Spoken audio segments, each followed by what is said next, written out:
Hello biology lovers, welcome to our channel NEET Sarathi Kota. मैं हूं आपकी बायोलॉजी की मेंटर कृति और हम आपके लिए लेके आ रहे हैं नीट का क्रैश कोर्स जिसमें 1 चैप्टर इन 1 शॉट, ताकि आप कर सके अपनी प्रिपरेशन को सॉलिड। साथ में हम आपको देंगे हर चैप्टर के बाद में एक प्रैक्टिस शीट।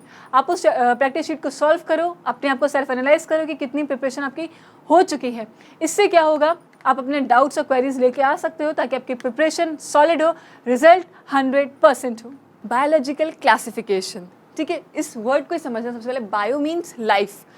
हम यहाँ पे क्या करेंगे, बायोलॉजिकल क्लासिफिकेशन में सबसे पहले जितने भी लाइफ फॉर्म्स है उसको क्या करने वाले हैं हम यहाँ पे हम करने वाले हैं क्लासीफाई करने का मतलब है कि डिफरेंट ग्रुप्स में हम डिवाइड करेंगे इस चैप्टर में सबसे पहले। तो इसको स्टार्ट करने से पहले इसका एक ब्रीफ इंट्रोडक्शन दे देते इस चैप्टर का, जिसका हम 1 शॉट करने वाले हैं। इसमें सबसे पहले आप करोगे क्या, डिफरेंट क्लासिफिकेशन सिस्टम कि पहले कौन से साइंटिस्ट आए, उन्होंने ऑर्गेनिज्म को डिवाइड करने के लिए क्या थियरी दी थी, क्या कॉन्सेप्ट लगाया, क्या कैरेक्टर को यूज़ किया, उसके बाद कौन आए और सबसे बेस्ट क्लासिफिकेशन सिस्टम कौन सा है उसको स्टडी करेंगे। जैसे आपने सुन भी रखा होगा कि जो RH विटाकर थे, जिनका 5 किंगडम क्लासिफिकेशन था, वो बेस्ट क्लासिफिकेशन सिस्टम या most acceptable system of classification consider किया जाता है। तो उस किंगडम ऑफ क्लासिफिकेशन में हम 5 मेजर किंगडम्स आएंगे, Monera, protista, fungi, Plantae and animalia. इस चैप्टर में हम 3 किंगडम से डील करेंगे, मोनेरा से, प्रोटिस्टा से एंड फंजाई से। बाकी जो 2 किंगडम्स है, प्लांटी एंड एनिमेलिया, ये हम चैप्टर 3 एंड 4 जो NCERT के अकॉर्डिंग हम उसको आगे डील करेंगे। क्लियर है। अब सबसे पहले हम पढ़ते हैं कि इस चैप्टर को पढ़ने की ज़रूरत क्या पड़ी, क्यों ये चैप्टर आपके सिलेबस में इंट्रोड्यूस किया गया। ठीक है, ये बहुत इंपॉर्टेंट है। अगर हम कुछ भी चीज़ पढ़ रहे हैं, हमें पता होना चाहिए कि हम उसे पढ़ क्यों रहे हैं। ये है नीड फॉर क्लासिफिकेशन। हम क्लासीफाई करने जा रहे हैं ना, सबसे पहले हम उसकी नीड पढ़ेंगे। सबसे फर्स्ट नीड ये है कि आप सबको पता है कि जो डाइवर्सिटी है यूनिसेलुलर ऑर्गेनिज्म से प्लांट्स पे आओ, प्लांट से एनिमल्स, देखो इतनी सारा डाइवर्स ग्रुप्स है। मैं आपको एक अगर टास्क दे दूँ कि जो आर्थ्रोपोड्स है, इसमें जितने भी ऑर्गेनिजम्स है, सबसे लार्जेस्ट फाइला है, जितने भी ऑर्गेनिजम्स है आप उसकी स्टडी कर लो। कंप्लीट 1 ईयर है, आपका काम यही है उसकी स्टडी कर लो। आप बोलोगे मैम नहीं हो सकता, और ये लॉजिक भी है कि लॉजिकली इट्स नॉट पॉसिबल। इसीलिए हमने क्या किया, जो ऑर्गेनिजम्स है उनको डाइवर्स ग्रुप्स में, डिफरेंट ग्रुप्स में डिवाइड कर दिया, ताकि हम क्या करेंगे, जब डिफरेंट ग्रुप्स बन गए तो हम सिर्फ उस ग्रुप को पढ़ेंगे, ताकि उसमें जितने भी ऑर्गेनिज्म आ रहे हैं हमने उन सबको पढ़ लिया। This is what smart work. ठीक है। सेकंड आपके पास आएगा कि अब ये जो ऑर्गेनिजम्स हैं उनको क्लासीफाई कर लिया, वेरी गुड, बहुत अच्छी चीज़ है, ताकि आप सिर्फ ग्रुप्स की स्टडी कर लोगे। सेकंड आएगा कंपैरेटिव स्टडी। कंपैरेटिव स्टडी का मतलब क्या है, अगर मैं आपसे पूछूं कि जो फ्लैट वर्म्स है और जो राउंड वर्म्स है, इन दोनों में डिफरेंस क्या है। फ्लैट वर्म मतलब जो प्लेटीहेल्मिन्थीज, टीनिया वाले ग्रुप, और ये आपका राउंड वर्म्स में आ गया आपके एस्केल्मिन्थीज, ठीक है, एस्केरिस एंड ऑल। अब इन दोनों की कंपैरेटिव स्टडी बहुत इजी पॉसिबल है, क्योंकि हमने दोनों ग्रुप्स को अलग अलग डिवाइड कर दिया।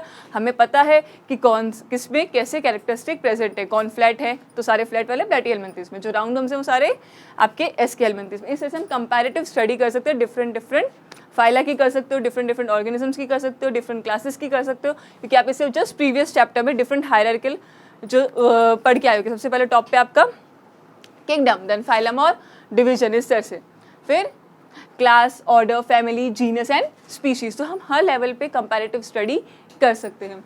फिर इसके बाद आता है कि जो न्यू ऑर्गेनिजम्स हैं, अब हमने ऑलरेडी एक बेस तैयार कर लिया, हमने ऑर्गेनिज्म को डिवाइड कर दिया, हमने ऑलरेडी एक बेस तैयार कर दिया, तो अब न्यू ऑर्गेनिजम्स को बहुत ईजिली क्लासीफाई कर सकते हैं, क्योंकि हमारे पास अब एक बेस बन चुका है। न्यू ऑर्गेनिज्म को हम क्लासीफाई कर सकते हैं। और सबसे लास्ट में सबसे इंपॉर्टेंट आता है, आपने पढ़ा होगा एवोल्यूशनरी हिस्ट्री या एवोल्यूशनरी रिलेशनशिप को स्टडी करना। क्या आएगा, एवोल्यूशनरी रिलेशनशिप।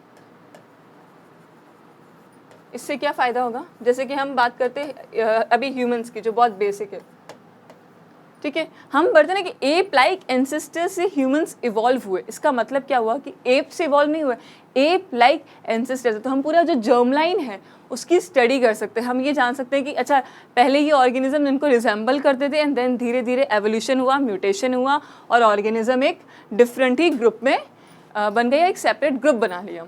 ठीक है। अब आगे समझ में कि चैप्टर पढ़ना क्यों इंपॉर्टेंट है, ये सारे हैं कि क्लासिफिकेशन, और यही जो आपको समझ में आया उस टाइम पे साइंटिस्ट को भी या जो रिसर्चर्स थे उन्हें भी यही चीज़ समझ में आई थी कि इन सारी चीज़ों को पढ़ने के लिए, समझने के लिए क्लासिफिकेशन इम्पॉर्टेंट है। अब सबसे पहले जिसने एकदम ऐसा बोलते ना कि जैसे अपने ऊपर जिम्मेदारी ली कि भाई क्लासिफिकेशन करना है। सबसे पहले आए थे एरिस्टोटल। कौन आए थे? एरिस्टोटल ने फर्स्ट अटेम्प्ट दिया था। कोई क्लासिफिकेशन सिस्टम नहीं है, इनके क्लासिफिकेशन वाले सिस्टम को हम इनका बोलते हैं फर्स्ट अटेम्प्ट। सबसे पहले बायोलॉजी में कोशिश जिसने करी कि हम ऑर्गेनिजम्स को डिवाइड कर सके वो थे एरिस्टोटल। इसीलिए इन्हें दो नाम दिए जाते हैं, एक तो है फाउंडर ऑफ बायोलॉजी, क्योंकि सबसे पहले जिसने स्टार्ट किया वो कौन है? फाउंडर ऑफ बायोलॉजी, इन्होंने सबसे पहले स्टार्ट करके गए थे। फिर उसके बाद आते हैं फादर ऑफ जूलॉजी। इन्हें क्या कह के जाएंगे हम? Father of zoology. एक तरह से मान लो ये जयकांत शिकरे हैं, ठीक है, क्योंकि इन्होंने बोला कि बायो को तो मैं रूल करके जा रहा हूँ, मैं फाउंडर भी हूँ और मैं फादर भी हूँ। किसका? जूलॉजी का। एक पॉइंट यहाँ पे याद रखेंगे, बॉटनी के अगर फादर पूछेंगे तो वो कौन है? थियोफ्रास्टस। ये चीज़ को याद रखेंगे, फादर सिर्फ और सिर्फ जूलॉजी के एरिस्टोटल है।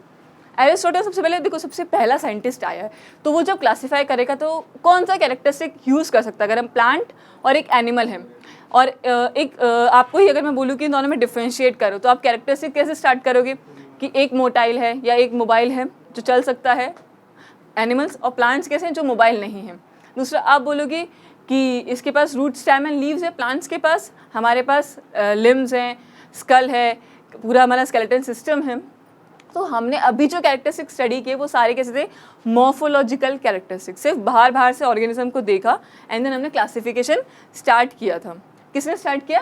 एरिस्टोटल ने। तो उन्होंने सबसे पहले प्लांट्स को डिवाइड किया उनकी हाइट के और उसके बेसिस पे into herbs, shrubs and trees. ये रहा जो सबसे स्मॉल है सबके, हर्बेशियस, कोरिएंडर एंड ये सब सारे, वो सारे हर्ब्स में। थोड़े स्मॉल हाइट वाले, इंटरमीडिएट हाइट वाले श्रब्स, एंड सबसे जो हमारे लॉन्ग हम देखते भी सबसे ज़्यादा वो कौन से हैं? आपके ट्रीज। तो ये तो प्लांट्स का क्लासिफिकेशन। एनिमल्स को उन्होंने डिवाइड किया into on the basis of red blood और विदाउट रेड ब्लड। यहाँ पे आप बात करोगे आरबीसी की। किसकी बात कर रहे हैं हम यहाँ पे? आरबीसी की। जिन ऑर्गेनिजम्स में आरबीसी प्रेजेंट है, जिनमें आरबीसी प्रेजेंट होगा इन्हें आप बोलोगे एनाइमा, ठीक है, और जिनमें आरबीसी प्रेजेंट नहीं है ये है अनाइमा। ए का मतलब हमेशा याद रखना यहाँ पे है एब्सेंट। इसका मतलब क्या है? एब्सेंट है। क्या एब्सेंट है? RBCs absent. जैसे ए सीलोमेट, तो क्या एब्सेंट होगा? सीलोम एब्सेंट होगा। आ रही है बस समझ में? ये तो आपका सबसे पहला फर्स्ट अटैम्प्ट जो दिया था एरिस्टोटल ने। इसके बाद ये तो था एरिस्टोटल का अटैम्प्ट। इसके बाद हमारे पास दूसरे आए, वो कौन थे? वो थे हमारे कैरोलस लीनियस।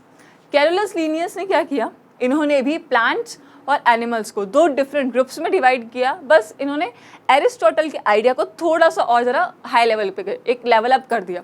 इन्होंने लेवल अप करने के लिए क्या किया? इन्होंने कुछ मॉर्फोलॉजिकल कैरेक्टरिस्टिक्स को और ज़्यादा डिटेल में किया कि हम सेल वॉल को ले लेंगे, बाकी कैरेक्टरिस्टिक्स को ले लेंगे। इस तरह से लीनियस ने भी दो किंगडम बनाए, प्लांटी एंड एनिमेलिया। जिनमें सेल वॉल थी उन सबको प्लांटी में रख दिया। इसका मतलब बैक्टीरिया, साइनोबैक्टीरिया, इन सबको किस में रख दिया? फंजाई, सबको प्लांट्स में रख दिया। और जिनमें सेल वॉल नहीं थी उन सबको किस पे रख दिया? एनिमेलिया। विदाउट सेल वॉल वाले सारे एनिमेलिया में। अब देखो अब तक जितने भी साइंटिस्ट आ रहे हैं सब के सब क्या करके जा रहे हैं? मेजरली सिर्फ और सिर्फ मॉर्फोलॉजिकल कैरेक्टर्स, जो एक्सटर्नल फीचर्स होते हैं उनकी स्टडी कर रहे हैं। अब ये इन्होंने पूछा कि टू किंगडम क्लासिफिकेशन के ड्रॉबैक्स क्या थे? ड्रॉबैक्स तो बहुत सारे, जैसे मैंने आपको कहा यहाँ पे सेल वॉल है प्लांट्स में, यहाँ पे सारे ऐसे ऑर्गेनिज्म हैं जिनके पास सेल वॉल है। इसको एक चीज़ समझना, प्लांट्स में जिनको रखा गया, ठीक है, यहाँ पे आपके पास बैक्टीरिया भी हैं, यहाँ पे आपके पास ब्लू ग्रीन एल्गी साइनोबैक्टीरिया भी है, मॉसेस हैं, ठीक है, फर्न्स हैं, जिम्नोस्पर्म, एंजियोस्पर्म, ये सारे के सारे हैं, ठीक है। अब यहाँ पे साथ में कौन रख दिया हमने? फंजाई को भी रख दिया। वेरी गुड, ठीक है। अभी देखना आगे। सेकेंडली इन्होंने क्या किया कि यहाँ पे हम जैसे क्लैमिडोमोनास को ले लो और स्पाइरुलिना को ले लो, एक यूनिसेल्युलर एक मल्टी सेल्युलर, इसको साथ में रख दिया। और सबसे ज़्यादा कुछ समझ में नहीं भी आया तो देखो फंजाई को, और ये सारे कैसे प्लांट्स हैं। फंजाई और प्लांट्स में डिफरेंस क्या है? सबसे पहले तो इनको इसलिए रखा कि इनके सेल वॉल प्रेजेंट है, लेकिन सेल वॉल का कंपोजिशन कैसा है? फंजाई में अगर आप देखोगे तो काइटिन की बनी हुई है, प्लांट्स में अगर हम देखेंगे तो किसकी बनी हुई है? सेलुलोज की। दूसरी चीज़, प्लांट्स जो होते हैं वो ऑटोट्रॉफिक मोड ऑफ न्यूट्रिशन है, लेकिन जो फंजाई है वो कैसे, हीटोट्रॉफ्स है, मेजरली डीकम्पोजेज, वो अपना खाना खुद प्रिपेयर नहीं कर सकते। दूसरा क्लैमिडोमोनास और स्पाइरुलिना, एक यूनिसेलुलर है एक मल्टी सेलुलर है। यहाँ पे तो यहाँ से समझ में गया जो ड्रॉबैक थे, उस ड्रॉबैक को समझना कि प्रोकैरियोट यूकैरियोट में कोई डिफरेंस नहीं। ये सारे प्रोकैरियोट्स हैं, ये यूकैरियोट से कोई डिफरेंस नहीं है। ये सारे ऑटोट्रॉफ्स हैं, ये हीटोट्रॉफ्स है, इसमें भी कोई डिफरेंस नहीं है। बैक्टीरिया में मान लेंगे कि साइनोबैक्टीरिया जो है वो ऑटोट्रॉफ है, लेकिन कुछ ऑटोट्रॉफ कुछ हीटोट्रॉफ, तो इन्होंने में भी डिफ्रेंशिएट हम नहीं कर पाए। थर्ड चीज़ आती है कि autotroph, heterotroph, eukaryote, prokaryote, unicellular, multicellular, तो ये 3 ड्रॉबैक्स आएंगे। यूनी मल्टी में डिफरेंस नहीं, प्रोकैरियोट यूकैरियोट पे डिफरेंस नहीं, ऑटोट्रॉफिक और हीटोट्रॉफिक मोड ऑफ न्यूट्रिशन में कोई डिफ्रेंशिएट नहीं कर पाए। आ रही बात समझ में। नेक्स्ट सिस्टम जो आएगा क्लासिफिकेशन का वो है 3 and 4 किंगडम क्लासिफिकेशन। एक चीज़ याद रख के चलना, जो 3 किंगडम क्लासिफिकेशन है और जो 4 किंगडम क्लासिफिकेशन है, फर्स्ट अटैम्प्ट एरिस्टोटल ने दिया, इसके बाद 2 किंगडम क्लासिफिकेशन लीनियस ने दिया, इसके बाद आए थे अर्नस्ट हैकेल, आपने इनका नाम भी सुन रखा होगा। जो अर्नस्ट हैकेल आए इन्होंने दिया 3 किंगडम क्लासिफिकेशन, और इन्होंने देखो प्लांट्स हमारे पास हैं, एक किंगडम प्लांट वही एज इट इज़, एरिस्टोटल ने प्लांट एनिमल ये दिया था, कैरोलस लीनियस ने भी प्लांट एनिमल्स दिया। इसके बाद जब यह इन्होंने प्लांट एनिमल और एक सेपरेट किंगडम और ऐड कर दिया, वो किंगडम कौन सा था, प्रोटिस्टा। देखो जब आप विटाका क्लासिफिकेशन पढ़ते हो, यहाँ पे सबसे ज़्यादा ब्लंडर मिस्टेक यही होती है कि जब हम विटाका क्लासिफिकेशन सिस्टम पढ़ते हैं तो हम पहले स्टार्ट करते हैं मोनेरा से, प्रोटिस्टा, फंजाई, प्लांटी, एनिमेलिया, तो हमारे माइंड में एक कॉन्सेप्ट आता है कि पहले मोनेरा आया होगा, पहले मोनेरा को इंट्रोड्यूस किया होगा या डिस्कवर किया होगा, बट ये गलत है। थर्ड किंगडम क्लासिफिकेशन में सबसे पहले हैकेल ने किसको इंट्रोड्यूस किया था, प्रोटिस्टा को। अब यही 3 किंगडम क्लासिफिकेशन को एज इट इज़ लेके चलो, प्लांट्स, एनिमेलिया, प्रोटिस्टा है, एक नया किंगडम इंट्रोड्यूस कर देंगे, वो किंगडम कौन सा होगा, मोनेरा। यहाँ पे 4 किंगडम क्लासिफिकेशन में एक 4th किंगडम आ जाएगा, उस 4th किंगडम को हम बोलेंगे मोनेरा। मोनेरा में अब हम क्या रख देंगे, सारे हमारे बैक्टीरिया, ब्लू ग्रीन एल्गी, ठीक है, इन सबको हमने किस में रख दिया, मोनेरा में। प्रोटिस्टा में सारे, यहाँ पे इस कंडीशन में अभी प्रोटिस्टा में हमने रखा है फंजाई को, ब्लंडर मिस्टेक वापस से। देखो यहाँ पे बेस क्या माना था इन्होंने, प्रोटिस्टा को जब अलग किया था तब ये बेस माना था कि इनमें प्लांट और एनिमल दोनों के कैरेक्टरिस्टिक प्रेजेंट है। आ रही बात समझ में, इसलिए इन्होंने इस कंडीशन में यहाँ पे फंजाई को भी रख दिया। लेकिन हम अब आगे पढ़ेंगे कि क्यों, और ये चीज़ भी याद रखना कि जो प्रोटिस्टा है इसमें दोनों कैरेक्टरिस्टिक्स है, प्लांट्स के भी एनिमल्स के भी, इसीलिए हम इसे बोल के जाएंगे मिसलेनियस किंगडम। कैसा किंगडम है ये, मिसलेनियस किंगडम है, क्योंकि इसमें एक ऐसे कैरेक्टरिस्टिक्स है जिसके पास कुछ प्लांट को रिजेंबल करेंगे, कुछ एनिमल को रिजेंबल करेंगे, कुछ दोनों को ही नहीं कर रहे, कुछ दोनों को ही करके जाएंगे, ऐसे इस तरह से इस किंगडम को कहा गया मिसलेनियस किंगडम। इसके बाद में जितने भी बैक्टीरिया थे, ब्लू ग्रीन एल्गी, साइनोबैक्टीरिया, उसको आगे क्लासिफिकेशन सिस्टम में 4 किंगडम क्लासिफिकेशन सिस्टम कौन देके गए थे हमारे पास, कोपलैंड। कोपलैंड ने दिया था 4 किंगडम क्लासिफिकेशन सिस्टम, जिसमें हमने एक नया किंगडम इंट्रोड्यूस किया, मोनेरा। आ रही है बात समझ में, तो ये था आपका 3 किंगडम एंड 4 किंगडम क्लासिफिकेशन। इसके बाद जो सबसे मोस्ट एक्सेप्टेबल सिस्टम है वो है आपका 5 किंगडम क्लासिफिकेशन। इसे दिया था R.H. विटेकर ने 1969 में। इन्होंने क्या किया, देखो एज इट इज़, पहले प्लांट आ गए थे, एनिमेलिया आ गया, प्रोटिस्टा आ गया, मोनेरा आ गया, तो अब डिफरेंस कहाँ आया, देखो प्लांटी, एनिमेलिया, मोनेरा, प्रोटिस्टा। मैंने आपको बताया था प्रोटिस्टा में ही किसको रखा हुआ था, फंजाई को रखा हुआ था, जबकि डिफरेंस क्या है, प्रोटिस्टा वालों में कुछ में ही सेल वॉल है, लेकिन फंजाई में सेल वॉल कंप्लीटली प्रेजेंट है। दूसरा ऑर्गेनाइजेशन, देखो यहाँ पे सिर्फ सेलुलर लेवल ऑफ ऑर्गेनाइजेशन था, कोई टिश्यू लेवल नहीं आया था, तो यहाँ पे बहुत सारे कैरेक्टर्स ऐसे कॉन्ट्राडिक्ट कर रहे थे, जो सारे के सारे कैरेक्टरिस्टिक्स प्रोटिस्टा से रिजेंबल नहीं करते। इस वजह से इन्होंने, विटाकर ने एक न्यू किंगडम दिया था, फंजाई। कौन सा किंगडम दिया था, फंजाई। इसीलिए अब क्या हुआ, एक बेस क्लियर हो गया कि प्लांट्स अलग, एनिमल्स अलग, फंजाई सारी अलग, आपके मोनेरा एंड प्रोटिस्टा। एक सेकेंड, ये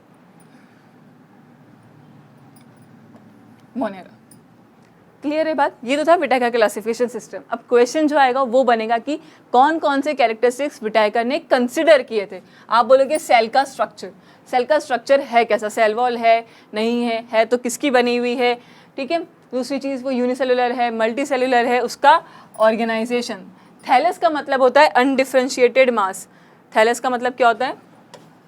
अनडिफरेंशिएटेड मास, जिसमें अभी डिफरेंशिएशन नहीं हो रखा कोई भी पर्टिकुलर फंक्शन परफॉर्म करने के लिए। शिएटेड मास होगा।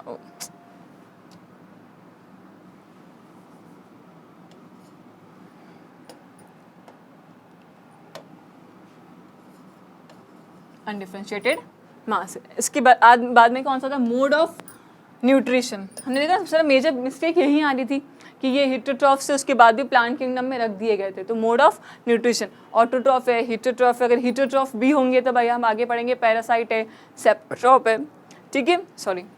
Reproduction and phylogenetic relationship, this is what evolutionary relationship.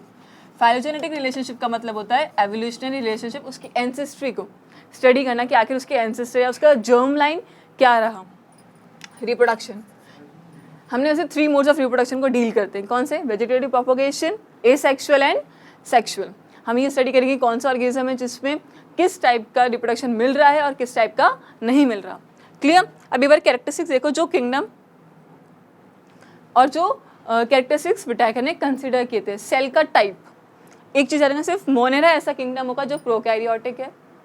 Prokaryotic होने के लिए 2 कैरेक्टरिस्टिक्स होते हैं। कौन कौन से? एक तो फर्स्ट ये कि इसके पास क्या नहीं है, इसके पास न्यूक्लियर मेम्ब्रेन नहीं है। इसका मतलब इसका जो न्यूक्लियस है, ये सेल है, इसका जो न्यूक्लियस है इसके अराउंड न्यूक्लियर मेम्ब्रेन एब्सेंट है। सेकेंड चीज़, इसके पास क्या है नहीं है, double membrane bound cell organelles भी नहीं होंगे, जैसे कि आपका माइटोकॉन्ड्रिया, गोल्जी, ठीक है, ER, ये सारी चीज़ें आप मान के चलो कि जो double membrane bound cell organelles हैं वो इसके पास नहीं है। Nuclear membrane absent, nuclear membrane भी नहीं है। तो प्रोकैरियोट्स में मेजर 2 कैरेक्टरिस्टिक्स आते हैं कि एक तो न्यूक्लियर मेम्ब्रेन नहीं है, न्यूक्लियस जो है वो नेकेड है, उसके अराउंड कोई भी प्रोटेक्टिव कवरिंग नहीं है। दूसरा, आपके जो डबल मेम्ब्रेन बाउंड ऑर्गेनेलीज हैं, एग्जांपल बताते जाओ, मैं साथ साथ रिकॉल करो, माइटोकॉन्ड्रिया, गोल्जी, ER, ये सारे नहीं प्रेजेंट होंगे। इसके अलावा मोनेरा को छोड़ के सारे आपके पास जितने भी किंगडम है सब कैसे हैं? यूकैरियोटिक है। इसका मतलब इनमें न्यूक्लियर मेम्ब्रेन भी प्रेजेंट है and secondly double membrane bound cell organelles भी प्रेजेंट हैं। आ रही है बस समझ में? नेक्स्ट आता है सेल वॉल। सेल वॉल की अगर हम बात करें तो मोनेरा में आप लिखा है नॉन सेल्यूलर, दूसरा पॉलीसैकेराइड प्लस अमाइनो एसिड। इसको कंबाइनली आप बोल के जाओगे, यहाँ पे क्या एक वर्ड लिखोगे, यहाँ पे आप मेंशन करोगे पेप्टाइडोग्लाइकेन। किसकी बनी हुई होती है? पेप्टाइडोग्लाइकेन की, या फिर कुछ केसेस में आप बोलोगे म्यूरेन की बनी हुई है। इसको और क्या बोल सकते हैं? म्यूरेन की बनी हुई है। आ रही बस समझ में? प्रोटिस्टा में कुछ में प्रेजेंट होगी, अभी की क्या रखोगे, या तो सिलिका की होगी, ठीक है, या तो ये सिलिका की है या ये सेल्यूलोज की है। अभी हम आगे इसको पढ़ेंगे, ठीक है, तो सिलिका की है या सेल्यूलोज की है। फंजाई में सबको पता है कि काइटिन है, मेजरली किसकी बनी हुई होगी? काइटिन की बनी होगी। इसके अलावा कुछ और पॉलीसैकेराइड्स जो हैं वो उसमें शुगर्स भी हो सकती हैं। प्लांटी में सबको पता है किसकी है? सेल्यूलोज की। एनिमल्स में सेल वॉल होती है क्या? इधर नहीं देखना, कोई नहीं देखेगा। एनिमल्स में सेल वॉल होती है। अगर आपकी बात करें, अगर आप ह्यूमन हो, ह्यूमंस में क्या सेल वॉल प्रेजेंट है? ब्लंडर कोई नहीं करेगा। ह्यूमंस में, एनिमल किंगडम में, ह्यूमंस बोलो, एनिमल किंगडम कंप्लीट बोलो, cell wall is absent. Cell wall completely absent है। इसके बाद न्यूक्लियर मेम्ब्रेन, मैंने देखो सिर्फ प्रोकैरियोट का फीचर है कि उस पर न्यूक्लियर मेम्ब्रेन नहीं होगी, तो मोनेरा को छोड़ दो, इसके अलावा सबके अंदर आपको दिख रहा होगा कि न्यूक्लियर मेम्ब्रेन प्रेजेंट है। फिर आ जाओ बॉडी ऑर्गेनाइजेशन पे। ऑर्गेनाइजेशन है कैसा? ठीक है, वो सिंगल सेल का है, उसमें मल्टीपल सेल्स हैं, उसमें टिश्यू लेवल है कि थोड़ा सा डिफ्रेंसिएशन हो गया तो टिश्यू लेवल हो गया, अपग्रेड हो गया। उसमें ऑर्गन सिस्टम है। आप ये पढ़ते हो, सेल से क्या बनते हैं? टिश्यू, टिश्यू से ऑर्गन, ऑर्गन से organ system and then complete एक ऑर्गेनिज्म या बॉडी। तो यहाँ पे सबसे पहले मोनेरा में कैसा है? यहाँ पे सेलुलर, और मेजरली आपके पास कैसे आएंगे? यूनिसेलुलर ऑर्गेनिजम्स जिसमें डिवीजन ऑफ लेबर नहीं होगा। यहाँ पे क्या नहीं होता? Division of labour. अब आप बोलोगे कि डिवीजन ऑफ लेबर कैसे नहीं हो रहा, इसका मतलब क्या हुआ? अब देखो, जब आपको होमवर्क मिलता है, आपको इंडिविजुअली मिलता है, आपको खुद करना है, ठीक है, तो इस केस में आप क्या उस काम को किसी में डिवाइड कर सकते हो? नहीं कर सकते, बस आप कर लेते हो लेकिन कर नहीं सकते, ठीक है। ये थोड़े ऑनेस्ट वाले ऑर्गेनिजम्स हैं, ये नहीं कर सकते। एक ही ऑर्गेनिज्म है, उसको मेटाबॉलिक जो एक्टिविटीज़ है वो भी परफॉर्म करनी है, उसको रिप्रोडक्शन भी परफॉर्म करना है, उसको फूड को भी लेना है, डाइजेशन भी करना है, एक्सक्रीशन भी करना है। तो एक सिंगल सेल के पास इतना सारा काम है, उसके पास इतना सारा बर्डन है उसके ऊपर। आ रही बस समझ में। नेक्स्ट है प्रोटिस्टा में भी सेलुलर लेवल ऑफ ऑर्गेनाइजेशन। अभी भी यहाँ पे टिश्यू लेवल ऑफ ऑर्गेनाइजेशन नहीं आया, मतलब सेल्स एग्रीगेट करके, ठीक है, टिश्यू अभी तक नहीं बना रहे हैं। किसमें? प्रोटिस्टा में। फंजाई में आपके पास मल्टी सेलुलर ऑर्गेनिज्म आ गए और लूज टिश्यू आए, ठीक है। अभी धीरे धीरे टिश्यूज का मतलब एक दूसरे में फॉर्मेशन होना स्टार्ट हो गया है। किस किंगडम में स्टार्ट हो गया था? फंजाई के अंदर। देन आता है आपका प्लांटी। प्लांटी में आप बोलेंगे टिश्यू भी हैं एंड बहुत ज़्यादा केसेस पे जो हायर प्लांट्स होंगे उनमें ऑर्गन्स भी प्रेजेंट, जैसे कि आप पढ़ते हो ना वेस्कुलर सिस्टम, जाइलम, फ्लोएम, ये सारे क्या है उसका tissue level of organisation. Then आ जाओ आगे आपके एनिमल्स। एनिमल्स कैसे हैं? जिनमें कंप्लीट ऑर्गन सिस्टम डेवलप्ड है, ठीक है। जो लोअर ऑर्गेनिज्म होंगे उनमें टिश्यू लेवल होगा, फिर थोड़े हायर होंगे तो organ, and then completely organ system. Organ system की बात क्यों करें? जैसे अगर हम ह्यूमन का केस लेके चल रहे हैं, ऑर्गन सिस्टम की बात, हमारे सारे जितने भी ऑर्गन्स हैं वो एक तरह से इंटरकनेक्टेड है। ऐसा नहीं कि एक इंडिविजुअल ऑर्गन एक फंक्शन परफॉर्म कर रहा है तो उसको दूसरे ऑर्गन की ज़रूरत नहीं पड़ेगी। आ रही है बात समझ में? एंड देन इसके बाद आता है मोड ऑफ न्यूट्रिशन। सबसे ज़्यादा डाइवर्स मोड ऑफ न्यूट्रिशन, अगर ये क्वेश्चन था कि सबसे ज़्यादा मोस्ट डाइवर्स न्यूट्रिशन फॉर्म, जिसमें ऐसा किंगडम हो जिसमें हर टाइप का न्यूट्रिशन मिल जाए, वो किंगडम है आपका मोनेरा। इसलिए इसको कहते हैं मोस्ट न्यूट्रिशनली डाइवर्स किंगडम, ठीक है। इसके बाद प्रोटिस्टा की बात करें तो यहाँ पे कैसे हैं? कुछ ऑटोट्रॉफ्स मिलेंगे और कुछ हीटोट्रॉफ्स, इसको हम आगे पढ़ेंगे। फंजाई में देखोगे सारे हीटोट्रॉफ्स हैं, फंजाई में एक भी ऑटोट्रॉफ नहीं है, इसलिए तो ये गलत था ना। अब बताओ ये गलत है या नहीं? एक ऐसा किंगडम जिसमें सब ऑटोट्रॉफ है, ठीक है। कुछ पैरासाइट्स भी मिलेंगे, ऐसा नहीं है, ब्लैडर वर्ट, वीनस फ्लाईटाइप, कुछ इंसेक्टिवोरस, कुछ पैरासाइट्स भी मिलेंगे, लेकिन वैसे है कैसे सारे? कैसे हैं? ऑटोट्रॉफ्स। तो ऑटोट्रॉफ के अंदर हीटोट्रॉफ को रख दिया, तो बोलो ये गलत था या नहीं? किया था ना, ब्लंडर मिस्टेक। इसलिए धीरे धीरे जब न्यू सिस्टम आते चले गए तो पता चला कि पुराने वालों ने क्या गलतियां करी थी। एनिमल्स की बात करेंगे, कैसे हैं ये? हीटोट्रॉफ्स। एनिमलिया किंगडम में होलोजोइक जैसे हम जो डायरेक्टली जो आपका फूड है उसको कैसे एंगल्फ करते हैं कंप्लीटली, जैसे हम ह्यूमन्स हैं, हम रॉ फूड को एंगल्फ करते हैं। This is what holozoic mode of nutrition. इसके अलावा आते हैं सेप्रोट्रॉप्स। कैसे होंगे? जो डेड एंड डी के मैटर पैक करते हैं। और पैरासाइट्स वो होते हैं जो किसी भी लिविंग ऑर्गेनिज्म पे रह रहे हैं, जैसे लाइस हो गए, ठीक है, टिक्स हो गए, ये सारी चीज़ें जो लिविंग ऑर्गेनिजम्स के ऊपर रह रहे हैं वो कहलाएंगे हमारे पैरासाइट्स। ये था विटाइकर का 5 किंगडम क्लासिफिकेशन, जो कि most acceptable kingdom of classification है। फिर आप बोलो कि मैं 6 किंगडम क्यों आ गया? 6 किंगडम आया था 5 किंगडम के बाद में। इस किंगडम को एक और बोलते हैं 3 डोमेन सिस्टम। इन्होंने 3 डोमेन दिए थे। इन्होंने किया क्या? 3 डोमेन दिए। अब डोमेन सुन लो। एक इन्होंने बनाया आर्कीबैक्टीरिया, दूसरा इन्होंने बनाया बैक्टीरिया, और तीसरा बनाया यूकैरिया। जब इन्होंने ये 3 सिस्टम्स बना दिए, अब इसमें डिफरेंशिएट किया क्या? यूकैरिया में आपके सारे यूकैरियोट्स, ठीक है। बैक्टीरिया के अंदर बैक्टीरिया, बट ये आर्की बैक्टीरिया कहाँ से ले आए? ये देखो यहाँ पे एक एक्स्ट्रा डोमेन इन्होंने दिया, आर्की बैक्टीरिया। तो ये जो थे कार्ल वूज, ये इसको लेके कहाँ से आए? इसको दिया किसने? कार्ल वूज ने। तो इसको लेके कहाँ से आए? कार्ल वूज ने थोड़ी एडवांस स्टडी करी थी। इन्होंने क्या किया? जो 16S ribosomal RNA, RNA means ribosomal RNA, उसकी सीक्वेंसिंग करी। जब इन्होंने सीक्वेंस किया तो इन्हें कुछ जीन्स ऐसे मिले जो सिर्फ और सिर्फ पर्टिकुलरली प्रोमिनेंटली आर्की बैक्टीरिया में ही प्रेजेंट थे, बैक्टीरिया के अंदर ये जीन्स प्रेजेंट नहीं थे। तो ये जो 16S आरएनए की सीक्वेंसिंग इन्होंने करी, इसके बेसिस पे इन्होंने बताया कि जो कुछ बैक्टीरिया ऐसे हैं जिनके पास वो जीन्स मिलेंगे जो उनको रेजिस्टेंट बनाते हैं, कि वो बहुत ज़्यादा एक्सट्रीम कंडीशंस, बहुत ज़्यादा सॉल्ट वाली कंडीशन हो गई, बहुत ज़्यादा एसिडिक पीएच वाली कंडीशन हो गई, वहाँ पे सर्वाइव करने में हेल्प करेंगे। इसका बेसिक एग्जांपल अभी आप आगे भी पढ़ोगे, मिथेनोजेंस, जो कि लिविंग ऑर्गेनिजम्स में मिलते, जैसे कि रूमिनेंट एनिमल्स। तो जो मिथेनोजेंस जो कि बायोगैस का प्रोडक्शन करते हैं, तो ये सारे बैक्टीरिया को अलग करने का काम किसने किया था? कार्ल वूज ने, क्योंकि उन्होंने बता दिया कि बैक्टीरिया, ऐसे बैक्टीरिया भी हैं जो बहुत ज़्यादा हॉट स्प्रिंग्स में, थर्मल वेंट्स में जहाँ मिल रहे हैं, उनके पास एक्स्ट्रा जीन है, और हम अगर उनके पास एक्स्ट्रा जीन है, उनका जीनोम ही अगर डिफरेंट है तो उनको साथ में नहीं रख सकते। ये था कार्ल वुश का सिस्टम, जिसको 3 डोमेन सिस्टम भी कहते हैं। Got the point? आगे देखो, अब आ जाते सबसे पहला किंगडम, किंगडम मोनेरा। मैंने अभी आपको पढ़ा ना, मोनेरा में, इस किंगडम के अंदर, किंगडम मोनेरा के अंदर, एक सेकंड खाली मैं कलर चेंज कर दूँ पेन का। हाँ, किंगडम मोनेरा के अंदर एक ही मेंबर्स है।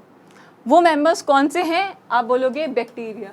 बैक्टीरिया सोल मेंबर्स है किसके? मोनेरा किंगडम के। इसके अलावा इस किंगडम में और किसी टाइप के ऑर्गेनिज्म को बैक्टीरिया नहीं आने देते, ठीक है। सेकेंड, अब इसमें देखो, अगर मैं आपसे पूछूं कि बैक्टीरिया अबंडेंट है क्या, बहुत इजीली मिल जाएंगे आपके सराउंडिंग में है क्या?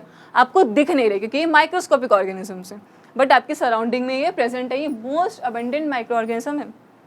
आ रही बात समझ में? ये बहुत ज़्यादा मोस्ट अबंडेंट है। इवन आप पढ़ते हो ना, मिल्क से कर्ड बनाने वाला फॉर्मेशन, मतलब दूध से दही बनाने वाला लैक्टोबैसिलस बैक्टीरिया, बैक्टीरिया आपको हेल्प करके जा रहा है कि आप दही या कर्ड का फॉर्मेशन कर सको। इसके अलावा ये देखो, hot springs, desert, snow, deep oceans. आप जितना ज़्यादा एक्सट्रीम, बहुत ज़्यादा एक्सट्रीम कंडीशन सोचो, हॉट स्प्रिंग सोच लो, थर्मोवेल सोच लो, डेजर्ट कंडीशन सोच लो, वॉल्केनिक इरप्शन वाला केस भी सोच लो, हर जगह पे आपको क्या मिल सकते हैं? बैक्टीरिया। फिर आ जाओ, ये बहुत सारे पैरासाइट्स भी हैं, डेफिनेटली है हमारे पास ऐसे बहुत सारे बैक्टीरिया जो कि डिजीजेस कॉज करेंगे, ठीक है। आगे देखना, जैसे कि अभी मैं आपको पढ़ाऊंगी, जैसे कि आप मान के चलो, जैसे टाइफाइड हो गया, कॉलेरा हो गया, विब्रियो कॉलेरी, ये बैक्टीरिया क्या कॉज करके जाएगा आपका? नाम नहीं आ रहा है, कॉलेरा कॉज करके जाएगा।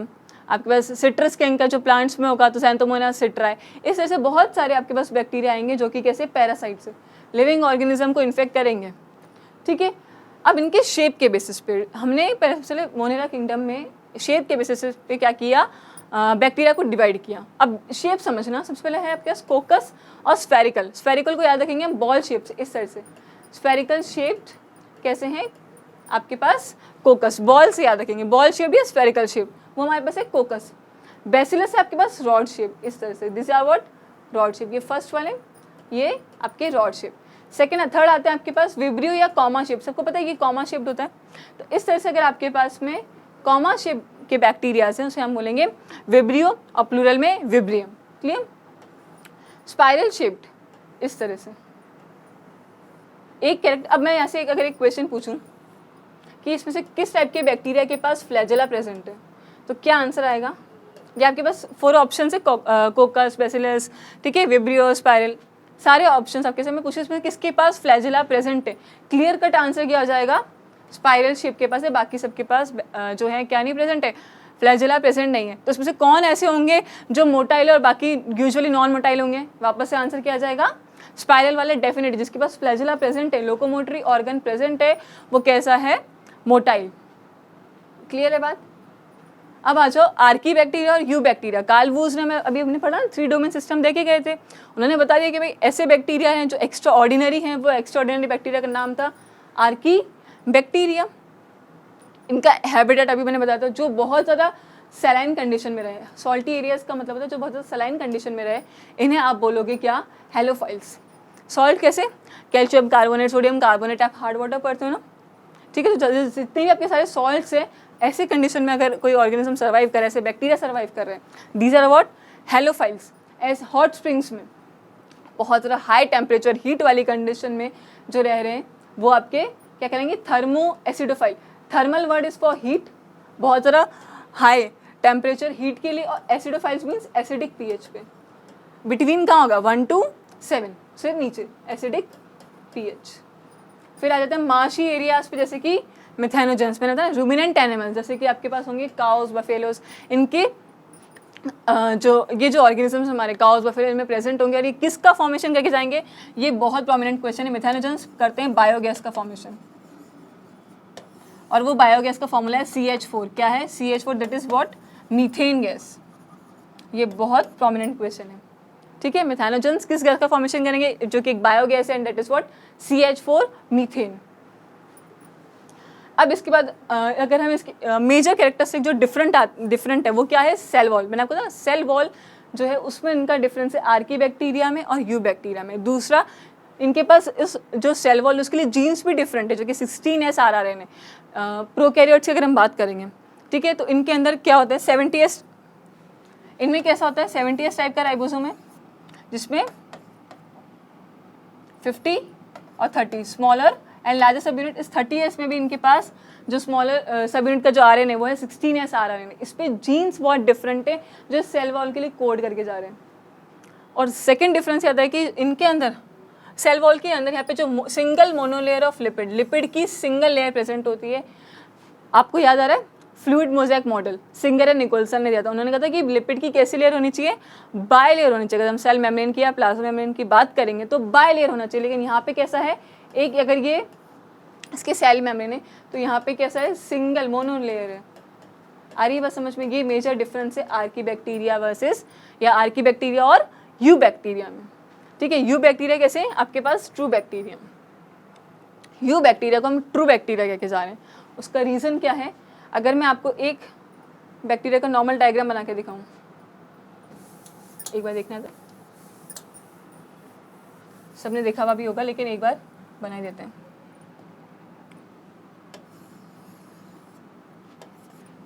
ठीक है, सबसे पहले तो आपको यहाँ पे नेकेड डीएनए दिखाई देता है जो उसका मेन जीनोम है।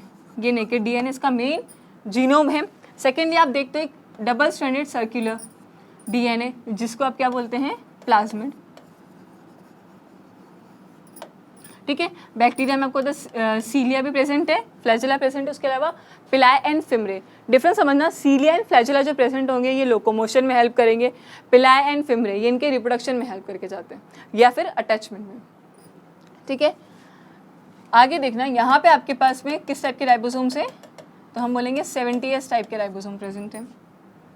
सेल वॉल प्रेजेंट है, डेफिनेटली प्रेजेंट है। सेल मेम्ब्रेन प्रेजेंट है, डेफिनेटली प्रेजेंट है। यहाँ पे दोनों चीज़ें प्रेजेंट है।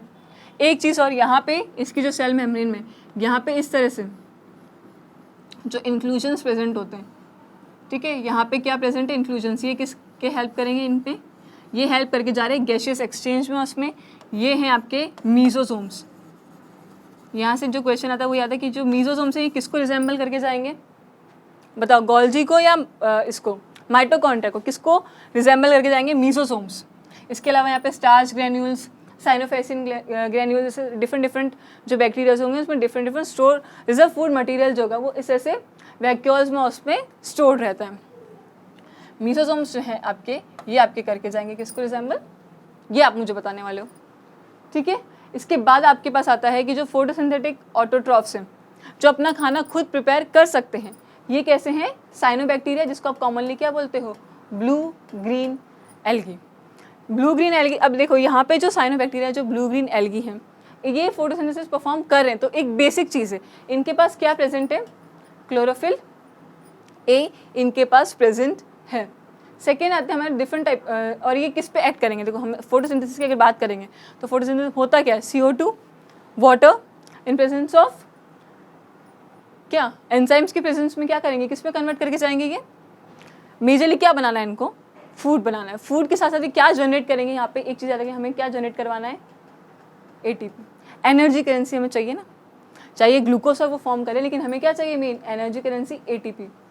ये तो है फोटोसिंथेसिस की बात, जिसमें क्लोरोफिल ए क्या है, प्रोमिनेंट पिगमेंट है जो कि किस पे पार्टिसिपेट करता है, फोटोसिंथेसिस में परफॉर्म करने में पार्टिसिपेट करेगा। और कौन सा कलर इसके लिए रिस्पॉन्सिबल है, ये green colour, chlorophyll A responsible है ग्रीन कलर के लिए। इसके बाद आते हैं कीमोसिंथेटिक ऑटोट्रॉफ्स। कीमोसिंथेटिक ऑटोट्रॉफ्स कैसे ऑटोट्रॉफ्स हैं, ये ऐसे ऑटोट्रॉफ्स हैं जो किस पे एक्ट करेंगे, ये तो ऑर्गेनिक सब्सटेंसेस पे एक्ट कर रहे थे, फोटोसिंथेटिक जो बैक्टीरिया से वो ऑर्गेनिक सब्सटेंसेस पे एक्ट कर रहे थे, CO2 और इस पे, लेकिन ये करेंगे इनऑर्गेनिक सब्सटेंसेस पे। किस पे करके जाएंगे, इनऑर्गेनिक सब्सटेंस, जैसे कि आपके पास अमोनिया, नाइट्रेट्स, इन सब पे एक्ट करेंगे, इनका ब्रेकडाउन करेंगे एंड फाइनली ये भी क्या जनरेट करेंगे, ATP। एनर्जी सबको चाहिए, हर लिविंग ऑर्गेनिज्म को सर्वाइव करने के लिए एनर्जी चाहिए। क्लियर,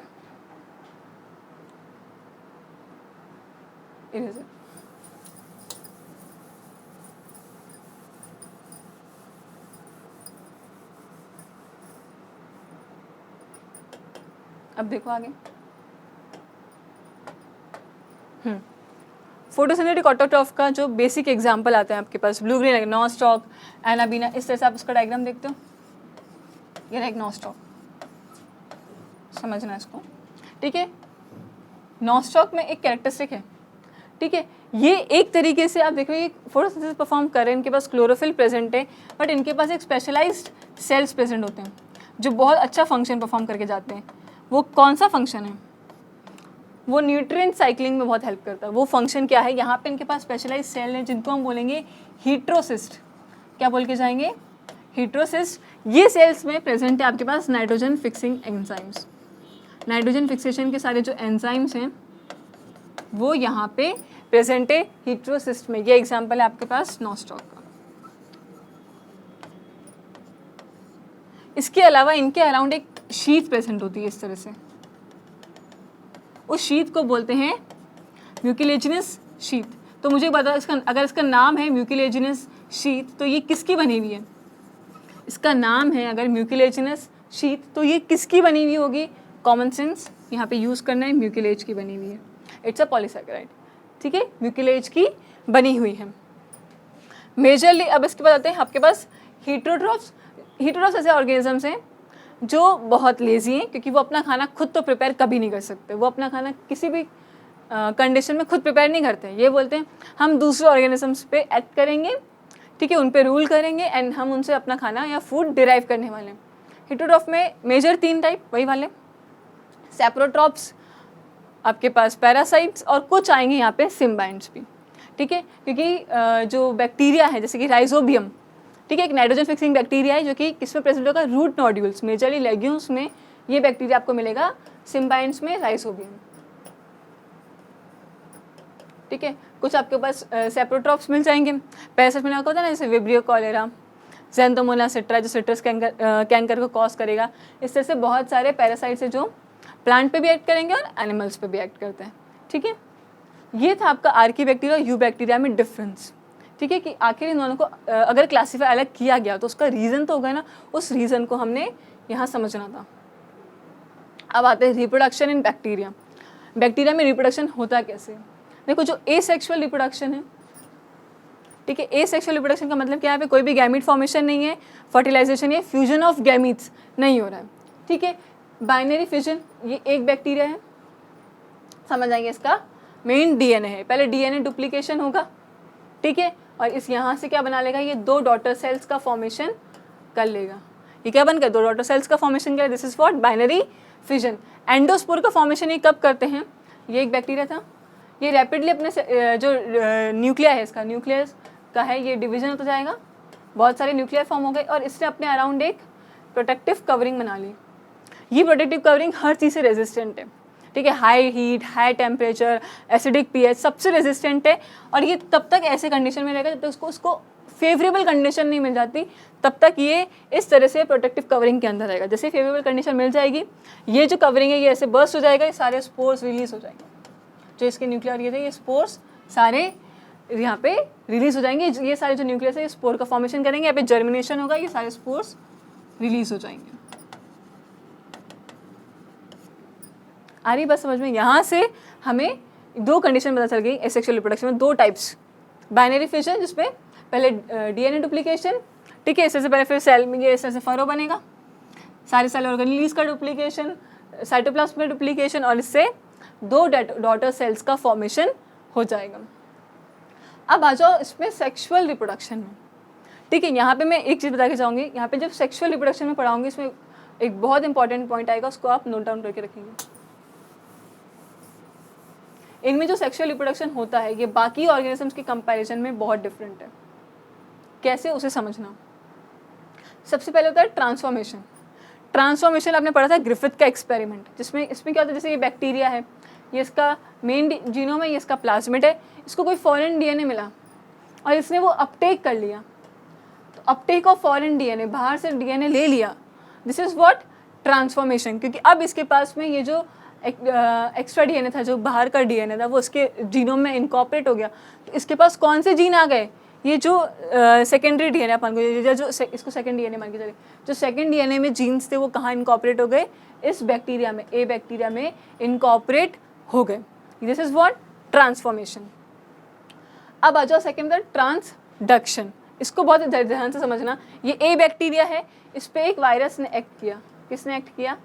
ये वायरस ने एक्ट किया, ठीक है। अब इस वायरस ने जब अपनी कॉपीज बनाई तो इसमें 2 टाइप का डीएनए आ गया, एक तो खुद वायरस का और एक कुछ बैक्टीरियल का डीएनए आ गया। ये एक वायरस है जिसके अंदर अब जो वायरस आया, ठीक है, इस वायरस ने अपनी मल्टीपल कॉपीज बनाई। अब जो वायरस बना, ठीक है, इस वायरस में आधा तो बैक्टीरिया का डीएनए और आधा वायरस का डीएनए ये आ गया। अब ये वायरस ने जाके किसी दूसरे बी बैक्टीरिया को इन्फेक्ट किया, इस बैक्टीरिया को इन्फेक्ट किया, और इस बैक्टीरिया में भी ये वाला जो दूसरे बैक्टीरिया का डीएनए था, ए बैक्टीरिया का जो डीएनए था वो इनकॉर्पोरेट हो गया। मतलब पहले एक वायरस था, उसने ए बैक्टीरिया को इन्फेक्ट किया, उसके बाद उसने जब उसकी कॉपीज़ बनाई, उसकी जो कॉपीज़ बनी, जब उस वायरस ने रेप्लिकेट किया, आगे कॉपीज़ बनाई, तो उसमें कुछ बैक्टीरिया का डीएनए, कुछ उसका डीएनए, ठीक है। अब ऐसा वायरस जिसमें थोड़ा बैक्टीरिया का डीएनए, थोड़ा वायरल डीएनए, दोनों चीज़ें उसके पास है, इसने जाके किसी दूसरे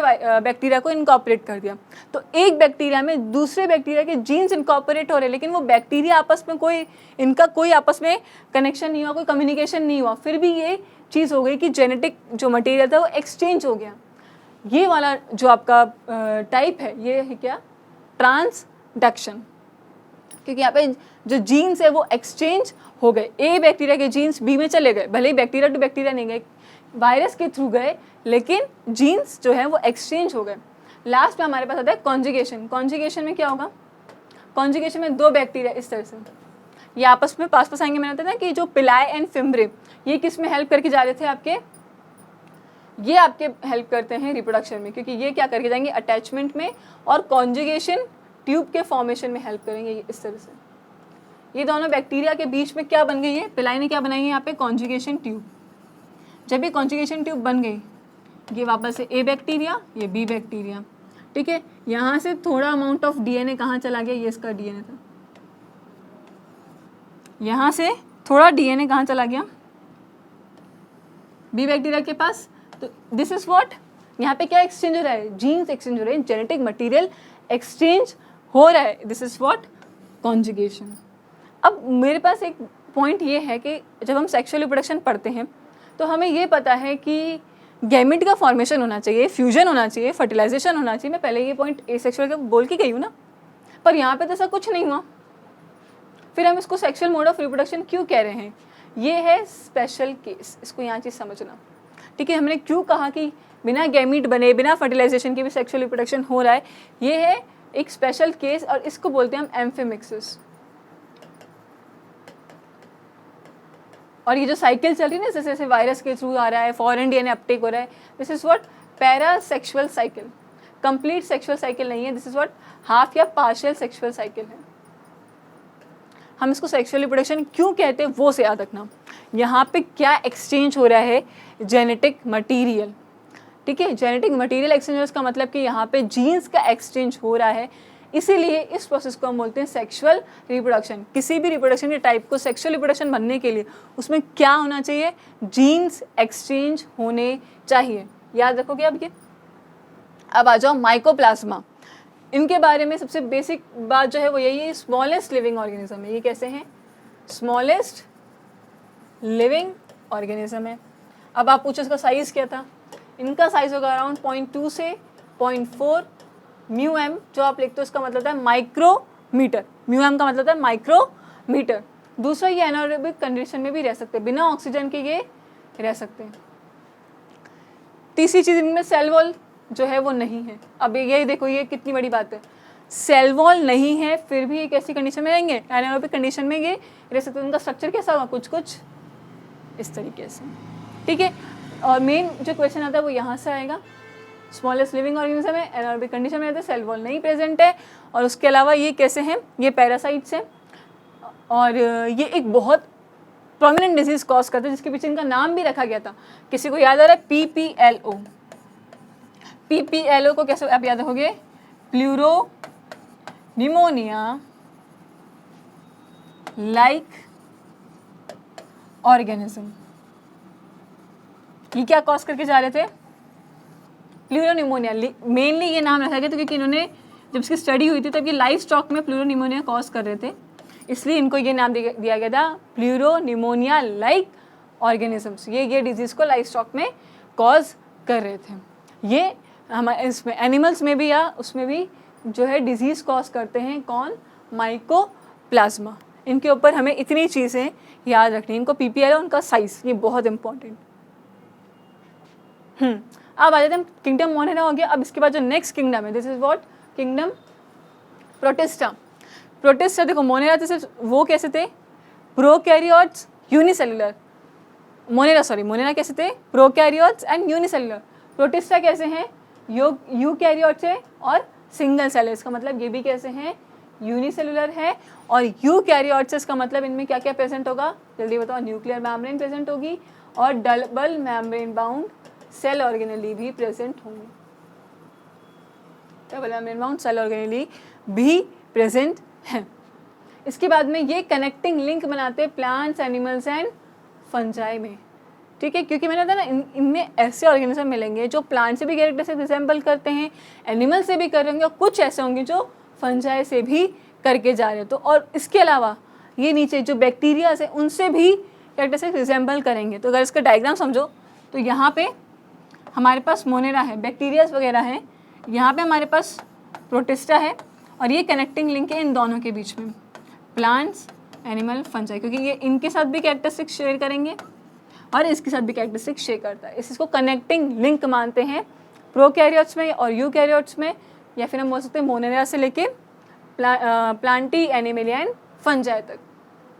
एसेक्सुअल रिप्रोडक्शन भी करेंगे और कुछ करेंगे सेक्सुअल रिप्रोडक्शन, जिनमें देख लो सेल फ्यूजन मतलब फर्टिलाइजेशन भी होगा और जाइगोट का फॉर्मेशन मतलब गैमीट्स जो है ये भी बनेंगे, गैमीट फॉर्मेशन भी होगा एंड फर्टिलाइजेशन भी होगा।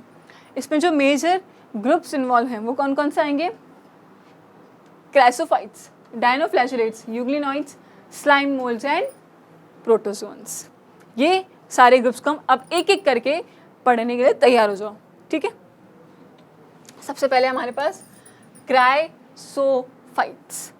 क्राइसोफाइट्स में आप देखोगे यहाँ पे जो ऑर्गेनिज्म प्रेजेंट है वो दोनों, ये यहाँ पे जो हैबिटेट है वो एक्वेटिक है, मतलब पानी में रहने वाले हैं, या तो वो फ्रेश वाटर होंगे और फ्रेश वाटर नहीं है इस केस में वो मैराइन होंगे, ठीक है। ये भी कैसे है, माइक्रोस्कोपिक है, फ्लोट करेंगे पैसिवली इन वाटर करंट्स, वो तो है कौन से, प्लैंक्टन्स, जू प्लैंक्टन एंड फाइटोप्लैंक्टन इसमें ही इन्वॉल्व है।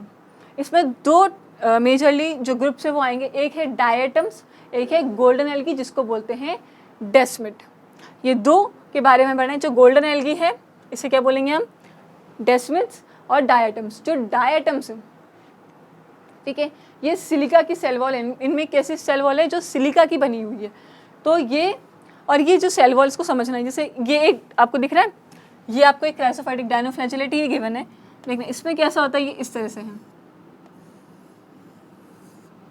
ये सोप बॉक्स की तरह, इसको समझना।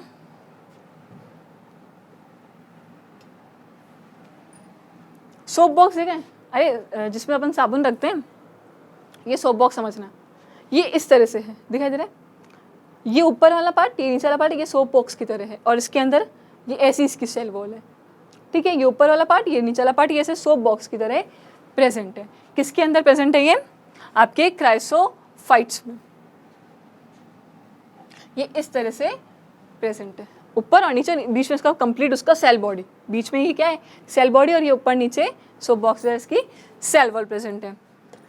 अगर देखो बहुत टाइम तक ये सिलिका के बने हुए, बहुत टाइम तक धीरे धीरे बॉटम में अपना जो बेंथिक जोन होता है वहाँ पे धीरे धीरे इनका डिपोजिशन बढ़ता जाएगा और उसके बाद ही कम्प्लीटली जो नीचे वाला रीजन है आपका एकदम बॉटम में बेंथिक जोन में कम्प्लीटली वाटर बॉडी को कवर कर लेंगे।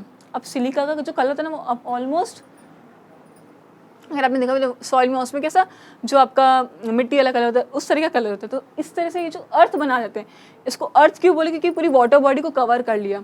इसको हम बोल के जाएंगे डायएटमेशियस अर्थ। आप इसको क्या बोलोगे, डायएटमेशियस अर्थ। इसको आप पॉलिशिंग में यूज़ करते हैं, फिल्ट्रेशन में, ऑयल्स एंड सिरप्स के। इसका फंक्शन याद रखेंगे, किस किस में यूज़ होता है, ये पॉलिशिंग में, और दूसरा filtration of oils and syrups. ये हैं चीफ प्रोड्यूसर इन, ये आपने प्रीवियस से अगर जिसने भी पीवाई के सॉल्व किए उसको पता होगा कि ये क्वेश्चन बहुत प्रोमिनेंटली पूछा जा चुका है, चाहे स्टेटमेंट में हो चाहे एमसीक्यू फॉर्म में हो, कि ये चीफ प्रोड्यूसर्स हैं ओशन के। कौन है? Die atoms. आ रही बात समझ में? यहाँ से ये मेजर क्वेश्चन बनते हैं। डायटोमिशियस अर्थ कौन फॉर्म करता है? दूसरा उसके ये डायमेटिशियस जो अर्थ है इसकी इकोनॉमिक इंपॉर्टेंस क्या है? वो ये रही। तीसरा इनको क्या बोलते हैं? Chief producer in the ocean. इसका मतलब जितने भी हिटोट्रॉफ है वो सबसे ज़्यादा किसको खा रहे? अगर ये क्वेश्चन मैं पूछूँ तुमसे, कुछ स्किप हुआ? हाँ, कि जितने भी हिटोट्रॉफ्स है जो ओशन में प्रेजेंट है वो सबसे ज़्यादा किसको खा रहे हैं, किसको यूज़ कर रहे हैं? तो आपका आंसर क्या आना चाहिए? क्राइसोफाइट्स। और मेजरली कौन से? Diatoms. इसके बाद देखो जो नेक्स्ट ग्रुप है उसमें है डाइनोफ्लैजिलेट का। यहाँ पे देखो डाइनो वर्ड का मतलब आता है यहाँ पे 2, फ्लैजिलेट का मतलब है फ्लैजिला। इसमें यहाँ पे कैसे है? 2 फ्लैजिला प्रेजेंट है। इसके अंदर एक ऐसे ट्रांसवर्स फ्लैजिला और एक इनके पास होता है लॉन्गिट्यूडनल। देखो ये जो सेक्शन, हम जो टीएस कटिंग, जैसे हम सेक्शन कटिंग करते हैं ना, तो समझना अगर हम इस तरह से कट कर रहे हैं स्टेम का, रूट का, ये हमारा टीएस होता है।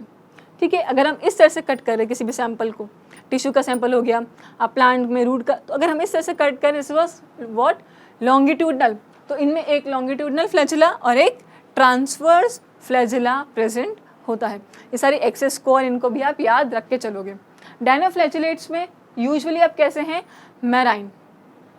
जो आपके से पहले क्राइसोफाइट्स में मैराइन एंड फ्रेश वाटर दोनों थे। डाइनोफ्लैजिलेट्स में स्पेशली मैराइन है और दूसरे कैसे हैं? फोटोसिंथेटिक है। यहाँ पे भी कौन सा प्रोमिनेंट पिगमेंट प्रेजेंट है? Chlorophyll A. लेकिन जो अदर एसेसरी पिगमेंट्स होते हैं जो और कलर्स को रिलीज करते हैं, फाइकोएरिथ्रिन, फाइकोसाइनिन, ये सब भी प्रेजेंट होते हैं डिफरेंट ऑर्गेनिज्म में। इनकी सेल वॉल किसकी बनी हुई है? ठीक है, cellulose plate on outer surface. देखो इनमें स्टिफ सेलुलोज प्लेट्स है, ये जो आप दोनों देख रहे हो ना, इनमें जो प्लेट्स है ना, जो सेलुलोज की सेल वॉल है, ये बहुत स्टिफ है, बहुत हार्ड कवरिंग प्रेजेंट है सेलुलोज की भी। आ रही बस समझो, ताकि ये जो ऑर्गेनिज्म है देखो ये सारे हैं कैसे? ओशन में रहने वाले। तो इनको प्रेडेटर्स का बहुत ज़्यादा डर होता है। इनको सॉल्ट से, हाई टेम्परेचर से, पीएच से, इन सब से भी खुद को बचा के रखना होता है। इसलिए इनकी हमेशा रेजिस्टेंट सेल वॉल होती है। कैसी सेल वॉल होगी? हमेशा रेजिस्टेंट सेल वॉल होगी। एक लॉन्गिट्यूडनल और एक ट्रांसवर्स फ्लैजिला प्रेजेंट होगा बिटवीन द फरो। ये देखो वैसे जैसे सोप बॉक्स देखे थे ना, ऐसे ये भी ऐसा ही है। और यहाँ पे ये जो फरो बन रही है, जो बीच का पार्ट है ना, यहाँ पे ये जो फरो बन रहा है, यहाँ से ट्रांसवर्स और एक लॉन्गिट्यूडनल फ्लैजिला निकलता है इन दोनों सेलुलोज प्लेट के बीच में से। सबसे इम्पॉर्टेंट जो आता है क्वेश्चन वो आएगा यहाँ से कि रेड टाइड्स कौन बनाता है? काले का ये रहा। रेड टाइड्स एक डाइनोफ्लैजिलेट बनाता है, उसका नाम है गोनियोलेक्स। अब ये इसको ऐसा क्यों कह रहे हैं? देखो जब इसमें मेजर रीज़न है क्योंकि ये बहुत ज़्यादा रैपिड डिवीजन करते हैं। रैपिड डिवीजन करने का मतलब है कि बहुत ज़्यादा फास्ट डिवाइड कर लेते हैं। इनका जो सेल साइकिल है वो बहुत शॉर्ट पीरियड ऑफ टाइम का है, बहुत ज़्यादा फास्ट रैपिड डिवीजन करेंगे। तो ये सी में क्या कर रहे हैं? एकदम ये मराइन हैबिटेट में है, तो सी में क्या कर रहे हैं? एकदम खुद को डिवाइड करते हैं। तो पूरा वाटर बॉडी कवर किससे हो गया? डाइनोफ्लैजिलेट से। वो भी कौन से वाले से? रेड से। तो जब हाई टाइड आएगी, तो जब हाई टाइड आई तो हाई टाइड में हमें दिखाई क्या दे रहे हैं?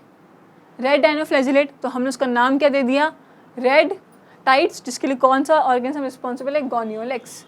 Most important. इसके अलावा ये कुछ टॉक्सिन्स भी रिलीज करते हैं, जो टॉक्सिन्स की वजह से क्या होगा? जो बाकी ऑर्गेनिज्म है उनको ये किल कर देते हैं। ये अपने लिए डिफेंस मैकेनिज्म बना के रख रखा है इन्होंने, क्योंकि ये एक जैसे देखो टेरिटरी कैप्चर करे, पूरा सी को कैप्चर कर रहे हैं, तो बाकी ऑर्गेनिज्म को किल करने के लिए क्या करते हैं? टॉक्सिन्स को रिलीज कर देते हैं। ठीक है, जैसे बाकी जो फाइटोप्लैंक्टन है, ज़ूप्लैंक्टन है, वो किल हो जाए। नेक्स्ट देखो यूग्लिनोइड। सबने यूग्लिना देखा हुआ है? यूग्लिना में आपको सबको पता है कि एक सबसिस्टेंस क्या है? यहाँ पे ऐसे नहीं, जो यूग्लिना है इसमें हमारे पास प्रेजेंट है क्या? फ्लैजिला। तो उसको लोकोमोशन करने के लिए यूग्लिना में क्या प्रेजेंट है? अगर ये चीज़ पूछेंगे तो हमारे पास क्या है यहाँ पे? फ्लैजिला। सबको ग्रीन कलर दिखाई दे रहा है, इसका मतलब कि यूग्लिना में कौन सा पिगमेंट प्रेजेंट है? Chlorophyll A. तो ये क्या परफॉर्म कर रहा होगा? ये परफॉर्म करता है फोटोसिंथेसिस। ठीक है, ये स्टैग्नेंट वाटर, एक चीज़ यहाँ पे समझना, ये मिल कहाँ रहा है? स्टैग्नेंट वाटर में। स्टैग्नेंट वाटर का मतलब है जो ठहरा हुआ पानी, जहाँ पे जो पानी फ्लो कंटिन्यूस फ्लो नहीं करे, जैसे हम एक आर्टिफिशियल पॉन्ड या ऐसा कुछ होता है ना, ऐसी जगहों पे ये मिलता है स्टैग्नेंट वाटर में, और जहाँ पे बहुत ज़्यादा माशी एरिया टाइप हो। ठीक है। इसके अलावा मैंने अभी तुम्हें बताया ना, लेकिन यहाँ पे तो देखो मैं कह रही हूँ कि फोटोसिंथेसिस परफॉर्म करता है, ग्रीन कलर है, फोटोसिंथेसिस परफॉर्म कर रहा है, लेकिन मैंने लिखा है यहाँ पे कि ये मिक्सोट्रॉफिक मोड ऑफ न्यूट्रिशन है। कुछ गड़बड़ करिए ना, क्या है यहाँ पे, क्यों लिखा है पे मिक्सोट्रॉफिक? क्योंकि यूग्लिना क्या है ना कि जब तक इसको सनलाइट मिलेगी, इसको सनलाइट मिलेगी, ये फोटोसिंथेसिस परफॉर्म करेगा। बोला तब तक मैं अपना खाना खुद प्रिपेयर कर लूँगा, लेकिन जैसे इसको सनलाइट नहीं मिल रही या इसको लाइट नहीं मिल रही, ठीक है, इस कंडीशन में ये कैसा मोड ऑफ न्यूट्रिशन अडॉप्ट कर लेगा? हीटरोट्रॉफिक। इसको लाइट नहीं मिल रही, ये बोलेगा अब मैं हीटरोट्रॉफिक मोड ऑफ न्यूट्रिशन पे अडॉप्ट कर लेता हूँ, मैं दूसरे ऑर्गेनिजम्स को खा लूँगा, मुझे कोई टेंशन नहीं है। इसलिए यहाँ पे जो मोड ऑफ न्यूट्रिशन है वो है मिक्सोट्रॉफिक मोड ऑफ न्यूट्रिशन। इनके जो फोटोसिंथेटिक पिगमेंट प्रेजेंट हैं वो आइडेंटिकल हैं हायर प्लांट से, ये चीज़ याद रखेंगे, बहुत इंपॉर्टेंट है। यूग्लिना में इसका मतलब जो प्रोटिस्टा किंगडम में ऐसे ऑर्गेनिज्म प्रेजेंट हैं जो किसको रिजेंबल कर रहे हैं? हायर प्लांट्स को। इसलिए पहले क्या किया गया था? प्रोटिस्टा को कहाँ रखा गया था? प्लांटी किंगडम में रखा गया था। आ रही बात समझ में? इसके बाद हमने धीरे धीरे जब स्टडी बहुत डीप करते चले गए, हमें पता चल गया कि हमने गलतियाँ क्या क्या करी हैं। आगे बात समझ में? तो यहाँ से हमें ये चीज़ याद रखनी है। एक सबसे इम्पॉर्टेंट बात है कि ये क्यों प्लांट किंगडम में नहीं रखी जा सकती, तो उसका रीज़न है कि सेल वॉल नहीं है यहाँ पे क्या देखो, प्लांट में रखने के लिए मेजर कैरेक्टर था कि सेल वॉल होनी चाहिए। यूग्लिना में सेल वॉल नहीं है, तो सेल वॉल नहीं है, इस कंडीशन में इनके पास क्या प्रेजेंट है? एक आउटर कवरिंग जो कि प्रोटीन की बनी हुई है, प्रोटीनेशियस मतलब प्रोटीन की एक कवरिंग बनी हुई है जो है पेलिसिल। इसके आउटर में कौन सी कवरिंग प्रेजेंट है? पेलिसिल की कवरिंग है, सेल वॉल नहीं है, लेकिन एक कवरिंग प्रेजेंट है। इसलिए इसको प्लांट किंगडम में नहीं रह सकते, डिस्पाइट किसके जो फोटोसिंथेटिक पिगमेंट्स है वो रिजेंबल करते हैं। आगे चलें। नेक्स्ट आपके पास है स्लाइम मोल्ड्स। स्लाइम मोल्ड्स को समझ, स्लाइम सबने देखा ही है, स्लाइम कैसा स्टिकी स्टिकी होता है, आजकल तो बहुत ज़्यादा प्रोमिनेंट भी हो गया, जिससे बहुत सारी चीज़ें भी बनाई जाती है। स्लाइम नहीं देखा, उसने क्ले देखा होगा, तो जो स्लाइम है थोड़े स्टिकी स्टिकी से होते हैं। अब स्लाइम मोल्ड्स जो हैं ये है सेप्रोट्रॉफिक। इसका मतलब ये किस पे एक्ट कर रहे हैं? डीएनडी। डीएनडी मतलब डेड एंड डिके मैटर पे ये एक्ट करेंगे। डिकेइंग ट्विग्स हो गई, लीव्स हो गई, इन सबको खाते हैं, ऑर्गेनिक मटेरियल को डिकम्पोज करने का काम कर रहे। मेजरली किस पे हेल्प करेंगे? न्यूट्रिएंट रिसाइकलिंग में। आपके जितने भी न्यूट्रिएंट्स हैं उनको रिसाइकिल करने में हेल्प करके जा रहे हैं। देखो जब इनके पास, ठीक है, सूटेबल कंडीशंस जो हैं, ठीक है, वो इनके पास अगर आ जाएंगी तभी एक ऐसा स्ट्रक्चर बनाएंगे, प्लाज्मोडियम। सबने प्लाज्मोडियम का स्ट्रक्चर देख रखा है, इस तरह से प्लाज्मोडियम का स्ट्रक्चर जिसमें मल्टीपल न्यूक्लियाई प्रेजेंट है और कोई सेल वॉल नहीं है, इरेगुलर शेप स्ट्रक्चर है। ये इस तरह से एग्रीगेट करके क्या बनाते हैं? प्लाज्मोडियम वाला स्ट्रक्चर बना लेते हैं। कैसी कंडीशन में? फेवरेबल या सूटेबल कंडीशंस में। जिससे आपको ये फिगर भी दिखाओ, इस तरह से ये सारे एग्रीगेट, ये येलो कलर, जिस तरह से ये सारे आपके जो स्लाइम मोल्ड्स हैं कैसे एग्रीगेट कर लेते हैं। प्लाज्मोडियम लाइक स्ट्रक्चर है, सेल वॉल प्रेजेंट नहीं है और ये मल्टीपल न्यूक्लियाई कंडीशन है। ये एग्जैक्टली जो मलेरियल पैरासाइट या प्लाज्मोडियम है उसके स्ट्रक्चर को रिजेंबल करते हैं। आगे बस समझ में?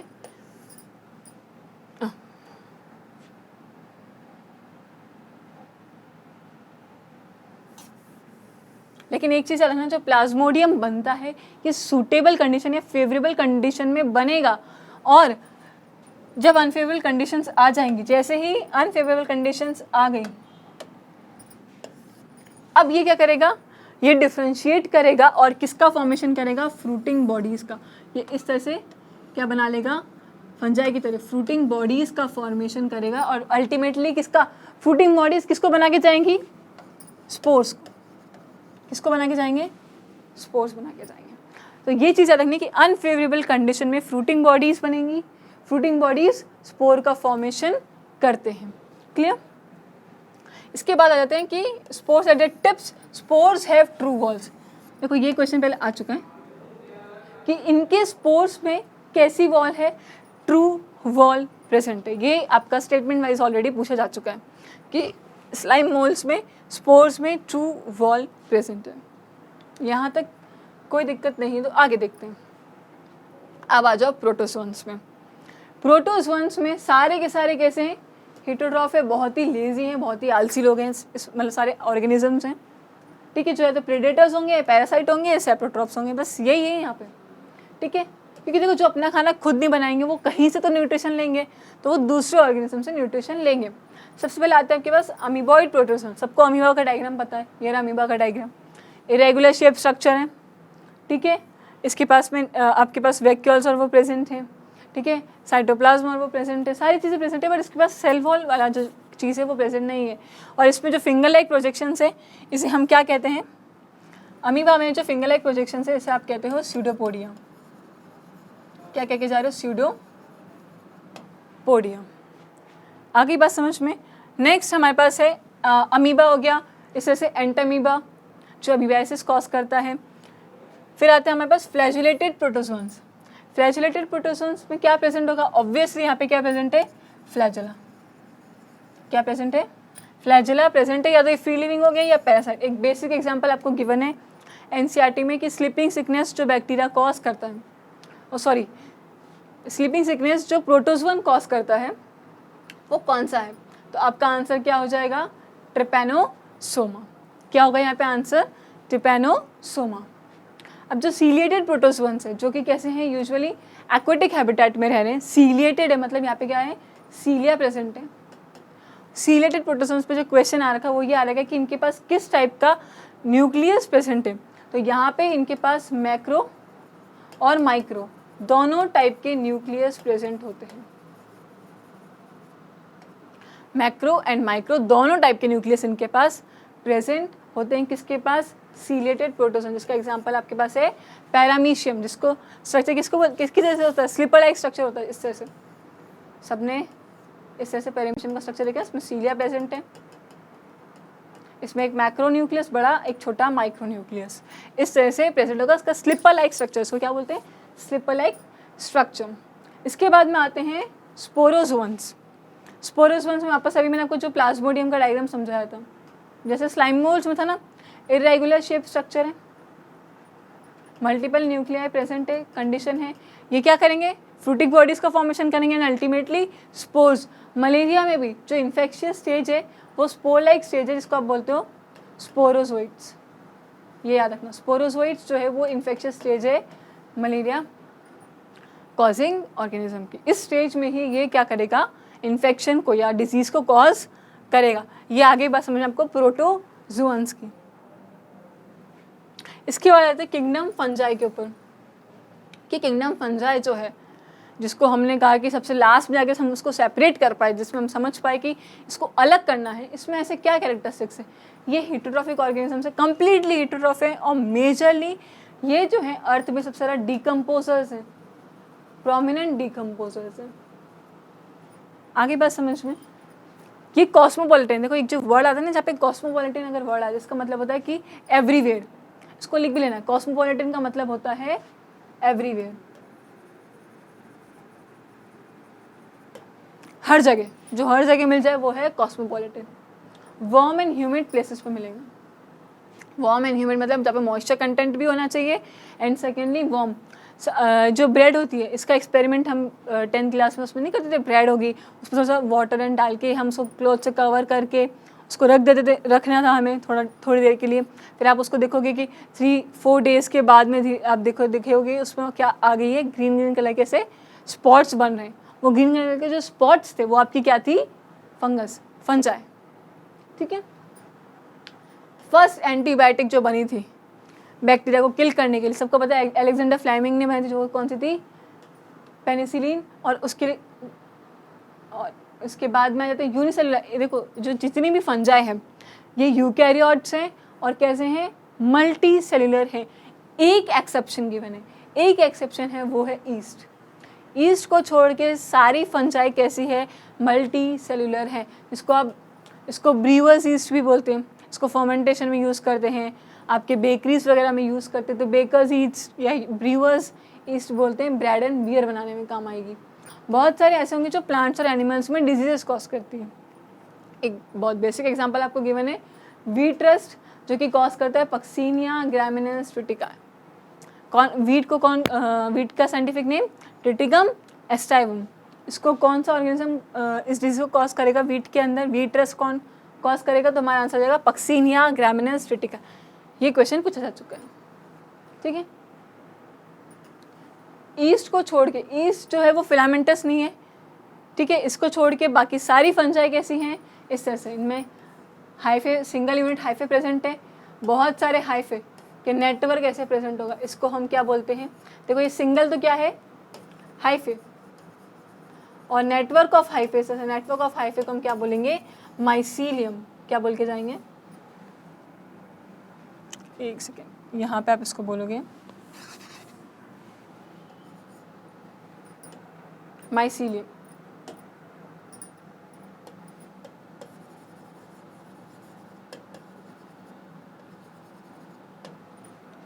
ठीक है, इसको हम क्या बोलेंगे, मतलब सिंगल तो क्या है इसका, हाइफे, ग्रुप ऑफ या नेटवर्क ऑफ हाइफे को हम बोलेंगे माइसीलियम। तो ये जो फिलामेंटस स्ट्रक्चर है ये सारी फंजाई में प्रेजेंट है, एक एक्सेप्शन है ईस्ट। सारी फंजाई यूनिसेलुलर नहीं है, सिर्फ एक है यूनिसेलुलर, वो है ईस्ट। ये दोनों पॉइंट ईस्ट के लिए याद रखेंगे, ना तो ये फिलामेंटस है ना ये मल्टी सेलुलर है। हाइफे देखो दो टाइप के हो सकते हैं, एक तो सिनोसिटिक और एक सेप्टेट। सिनोसिटिक का दूसरा वर्ड हो सकता है एसेप्टेट। जैसे अगर ये एक फिलामेंट है, ठीक है, इसमें बहुत सारे न्यूक्लिया इस तरह से प्रेजेंट हैं, ये रहे न्यूक्लिया, और इनके बीच में कोई भी सेपरेशन नहीं, कोई पार्टीशन नहीं है, इस तरीके के हाइफे को हम बोलेंगे सिनोसिटिक या एसेप्टेट। ये वर्ड को याद रखें, सिनोसिटिक या फिर एसेप्टेट। और जैसे ही इनके अंदर इसे सेप्टा बन गया, ये हो जाएंगे सेप्टेट। सेप्टा प्रेजेंट है तो सेप्टेट, सेप्टा प्रेजेंट नहीं है तो सिनोसिटिक या एसेप्टेट। जो फंगल सेल वॉल है वो यूजुअली किसकी बनी हुई है, काइटिन की, या फिर कुछ और पॉलीसैकेराइड्स भी हो सकते हैं, उनकी मेजरली किसकी बनी हुई है, काइटिन की। सेप्रोफाइट्स हैं या कुछ पैरासाइट्स भी होंगे, लेकिन कौन सा मोड ऑफ न्यूट्रिशन मिल रहा होगा तो वो हम बोलेंगे हीटरोट्रॉफिक मोड ऑफ न्यूट्रिशन यहाँ पे मिलेगा। कुछ लिविंग जो हैं वो सिम्बायंट्स भी हैं। अब यहाँ पे इनका सिम्बायोटिक एसोसिएशन समझना, ये बहुत इंपॉर्टेंट चीज़ है। सिम्बायोटिक एसोसिएशन का मतलब होता है, जिसको आप कॉमनली ऐसे भी बोल सकते हो कि म्यूचुअलिज्म। म्यूचुअलिज्म का और सिम्बायोटिक एसोसिएशन का मतलब क्या होता है कि जो दो ऑर्गेनिजम्स हैं, ठीक है, वो साथ में रह रहे हैं और एक दूसरे को बेनिफिट कर रहे हैं।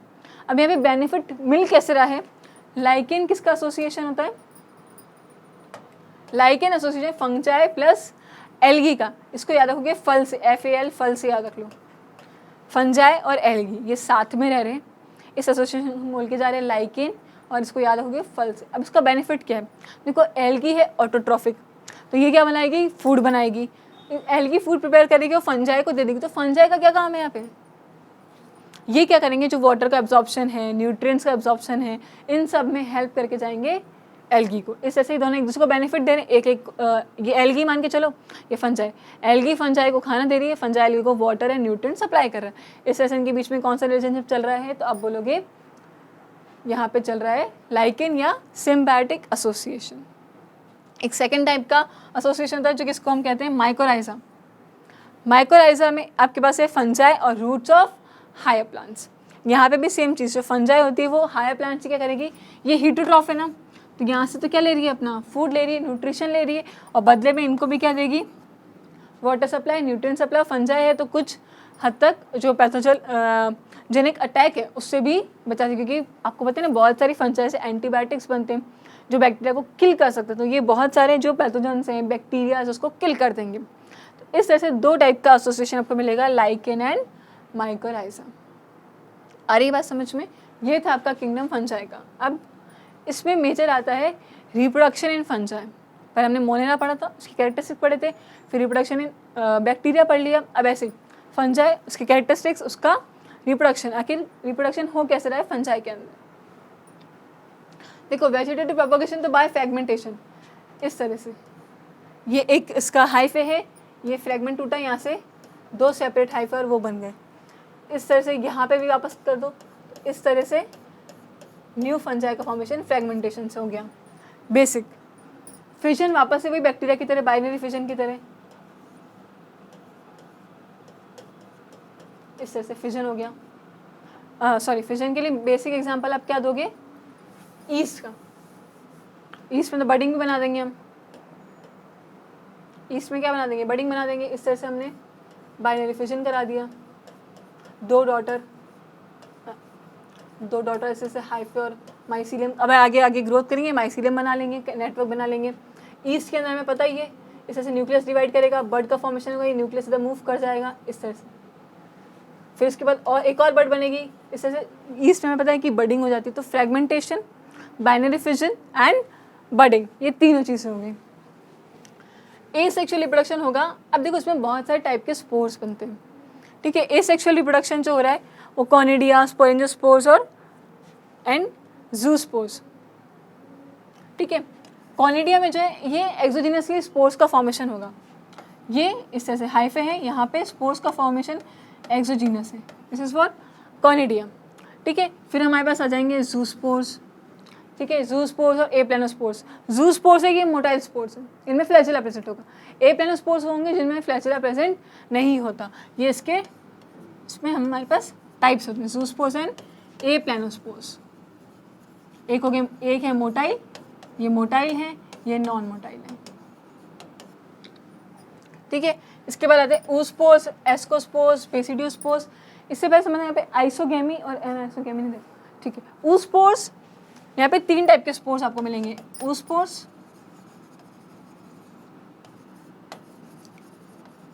ठीक है, आइसोगेमस वाला, अरे oogamous लिखना था, oospores लिख दिया, oogamous, यहाँ पे जो गैमीट्स बनेंगे, ठीक है, oogamous, आइसोगेमस और एनाइसोगेमस। इसका मतलब समझना, आइसोगेमस का तो मतलब है कि जो 2 गैमीट्स हैं, मेल और फीमेल गैमीट है, उनका साइज एकदम सेम है, वो आइडेंटिकल है, वो तो हो गए आइसोगेमस। जब उनका साइज आइडेंटिकल नहीं है, ठीक है, जब साइज आइडेंटिकल नहीं है वो है एनाइसोगेमस, ठीक है। और oogamous में क्या होगा, एक तो है जो मेल है वो शॉर्ट है और मोटाइल है, फीमेल जो है वो लार्ज है बट नॉन मोटाइल है, ये होते हैं oogamous। ये 3 टाइप के आपके पास इसमें गैमीट्स बनेंगे। इस तरह से स्पोर्स, oospores जो बन रहे हैं, जो एस्कोमाइसिडीज के स्पोर्स हैं वो एस्कोस्पोर्स, बेसिडोमाइसिडीज के स्पोर्स होंगे वो बेसिडियोस्पोर्स। इस तरह से हम आगे जो क्लासेस पढ़ेंगे उनको इस तरह से नाम दिया गया, ठीक है। इसके बाद इसकी सेल साइकिल, अब इसकी सेल साइकिल को समझना, ठीक है। यहाँ पे आपने देखो उसमें 3 स्टेप दे रखे होते हैं। सबसे पहले तो प्लाज्मोगेमी, कैरियोगेमी, फिर लास्ट में आएगा आपके पास में मियोसिस। देखो प्लाज्मोगेमी में होगा क्या, समझना इसको। ये 2 सेपरेट हाइफे हैं, इनके पास अपने अपने न्यूक्लियर प्रेजेंट है। प्लाज्मोगेमी के अंदर इन दोनों के सिर्फ प्रोटोप्लाज्म का फ्यूजन हो रहा है, ये न्यूक्लियर ये रहा है, ये इनके पास खाली सिर्फ और सिर्फ क्या हो रहा है, प्रोटोप्लाज्म का फ्यूजन हो रहा है, इनका सिर्फ प्रोटोप्लाज्म फ्यूज होगा। इसी तरह से कैरियोगेमी में अब क्या होगा, इनके न्यूक्लियर फ्यूज कर जाएंगे, यहाँ पे क्या होगा, न्यूक्लियर फ्यूज करेंगे। तो अब ये जो कंडीशन थी ना कि जहाँ पे सिर्फ प्रोटोप्लाज्म फ्यूज किया और 2 न्यूक्लियर प्रेजेंट है, ये कहलाती है N+N स्टेज या डाई कैरियन स्टेज। इसे आप क्या बोलेंगे, डाई कैरियन स्टेज।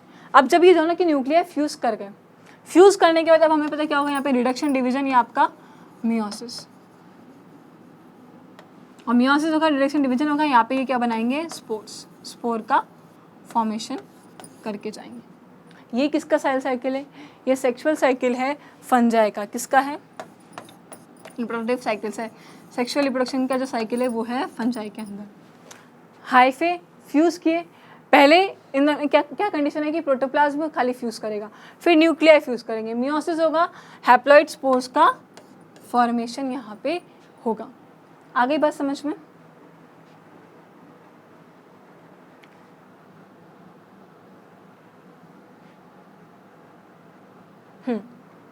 तो ये तो आपका क्या था, सेक्सुअल रिप्रोडक्शन इन फंजाई, जिसमें सबसे पहला step plasmogamy, fusion of protoplasm, second fusion of nuclear, उसको हम बोलेंगे कैरियोगेमी, एंड देन अल्टीमेटली क्या होगा, जाइगोट का फॉर्मेशन होगा, उसमें फिर क्या होगा, मियोसिस करेंगे तो हैप्लॉइड स्पोर का फॉर्मेशन हो जाएगा फंजाई में। फंजाई की 4 क्लासेस हैं, फाइकोमाइसीड्स, बेसिडोमाइसीड्स, एस्कोमाइसीड्स एंड ड्यूट्रोमाइसीड्स। अभी जो चारों क्लासेस को डिवाइड किस बेसिस पे किया गया, कैसे बनाया गया कि भाई 4 क्लासेस होंगी। देखो इनमें मोड ऑफ ये रिप्रोडक्शन कैसा है, इनका जो हाइफे है उसका वो कैसा है, मतलब सेप्टेट है, एसेप्टेट है, ठीक है, थैलस का ऑर्गेनाइजेशन कैसा है, ये सारी चीज़ों को कंसिडर करके क्या किया गया, 4 क्लासेस बनाई गई थी। सबसे पहली क्लास है फाइकोमाइसीड्स की, जिसको आप और क्या कह के जाओगे, इसको आप कहोगे लोअर फंजाई। कैसी फंजाई है ये, लोअर फंजाई। इसको लोअर फंजाई क्यों बोल रहे हैं, क्योंकि ये वो वाली फंजाई है जो कैसी हैबिटेट में रहेगी, एक्वेटिक हैबिटेट में रहेगी और मेजरली डेड और डीके मैटर पे और इस तरह से ही एक्ट करेगी। यहाँ पे लिखा है एक ऑब्लिगेट पैरासाइट और एक होते हैं फैकल्टेटिव। ऑब्लिगेट पैरासाइट वो पैरासाइट है कि अगर इनको जो पर्टिकुलर होस्ट इनको चाहिए वो नहीं मिलेगा तो सर्वाइव नहीं कर सकते। फैकल्टेटिव वो होते हैं जिनको अगर पर्टिकुलर होस्ट ना भी मिले तो ये सर्वाइव कर जाते हैं। इनमें कैसा है, सिर्फ और सिर्फ फाइकोमाइसीटीज जो है फंजाई वाला ग्रुप, यही एसेप्टेट है, याद रखना। इसके अलावा बाकी जितने भी हैं ये सारे कैसे हैं, सेप्टेट है। अगर ये एसेप्टेट है तो कैसे हैं, ये सिनोसिटिक है। एसेक्सुअल रिप्रोडक्शन मोटाइल जूस्पोर्स से या नॉन मोटाइल एप्लानोस्पोर्स से। एसेक्सुअल रिप्रोडक्शन के दोनों टाइप के स्पोर्स का फॉर्मेशन हो सकता है। सेक्सुअल रिप्रोडक्शन जो होगा वो जाइगोस्पोर्स का फॉर्मेशन होगा, फ्यूजन ऑफ 2 गैमीट्स, जाइगोस्पोर का फॉर्मेशन यहाँ पे मिलेगा।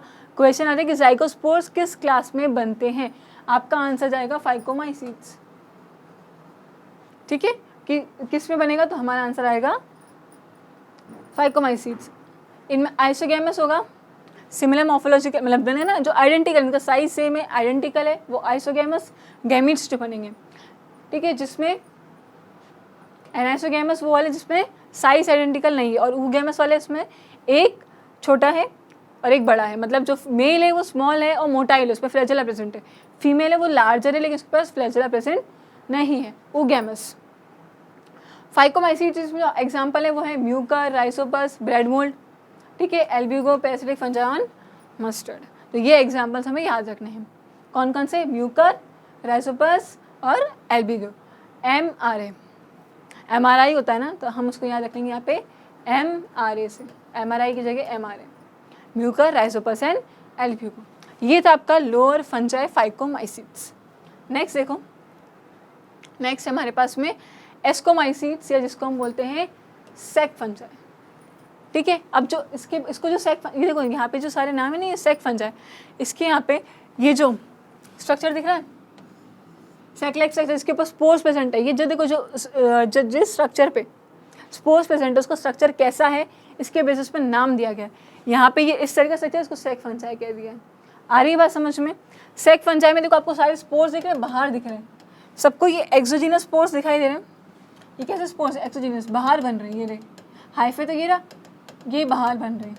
तो यहाँ पे इस चीज़ को ध्यान रखेंगे।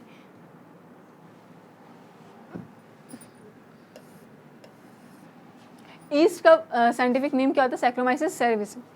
ईस्ट एक ऐसा एक्सेप्शन है जो कि किस क्लास में आएगा, एस्कोमाइसीटीज में आता है, और वो कैसा है, एक यूनिसेलुलर फंजाई है, वो एक्सेप्शन है पूरे किंगडम फंजाई के लिए। मल्टीसेलुलर की बात करें तो हमें पेनिसिलियम, इनका माइसिलियम ब्रांच भी है और सेप्टेट भी है। इसका मतलब इस तरह से यहाँ पे सेप्टा भी प्रेजेंट है और यहाँ पे इस तरह से ब्रांचिंग भी प्रेजेंट है, ठीक है। यहाँ पे न्यूक्लियर, 2 न्यूक्लियर, इसे तो सेप्टा भी प्रेजेंट है और ब्रांच भी, ये इस तरह से पूरा नेटवर्क बनेगा माइसिलियम का। आ रही बात समझ में। देखो कुछ सेप्रोफाइट्स होंगे, कुछ डिकम्पोजर्स हैं, ठीक, कुछ एक याद रखना, ऐसी फंजाई जो काउ डंग पे ग्रो करेगी, यहाँ पे काउ डंग की बात करें, ऐसी फंजाई जो काउ डंग पे ग्रो करेगी उसे हम क्या नेम देंगे, आप बोलोगे कॉप्रोफिलस। किस टाइप की फंजाई है ये, कॉप्रोफिलस। याद आ रहा है ना, अगर जिसने प्रैक्टिस करिए क्वेश्चन से उसको पता चलेगा कि कॉप्रोफिलस, तो यहाँ पे कैसी फंजाई है ये जो काउ डंग पे एक्ट करेगी। एसेक्सुअल रिप्रोडक्शन की बात करेंगे तो कोनिडिया, जो कि एक्सोजीनस बनेंगे माइसिलियम, ये रहा माइसिलियम पे, ये स्पोर्स एक्सोजीनस है, ठीक है, ये रहा माइसिलियम, ये हाइफे पूरा नेटवर्क माइसिलियम बन गया, और ये स्पोर्स बाद में ऊपर इस तरह से फॉर्म हो रहे हैं, तो एक्सोजीनस स्पोर्स हैं। ये याद रखना कि एक्सोजीनस स्पोर्स का अगर एग्जाम्पल पूछेंगे या एमसीक्यू में आपको गिवन एक्सोजीनस स्पोर कौन सा है, तो आपका एग्जाम आंसर क्या आएगा, हमारे पास कॉनिडियम।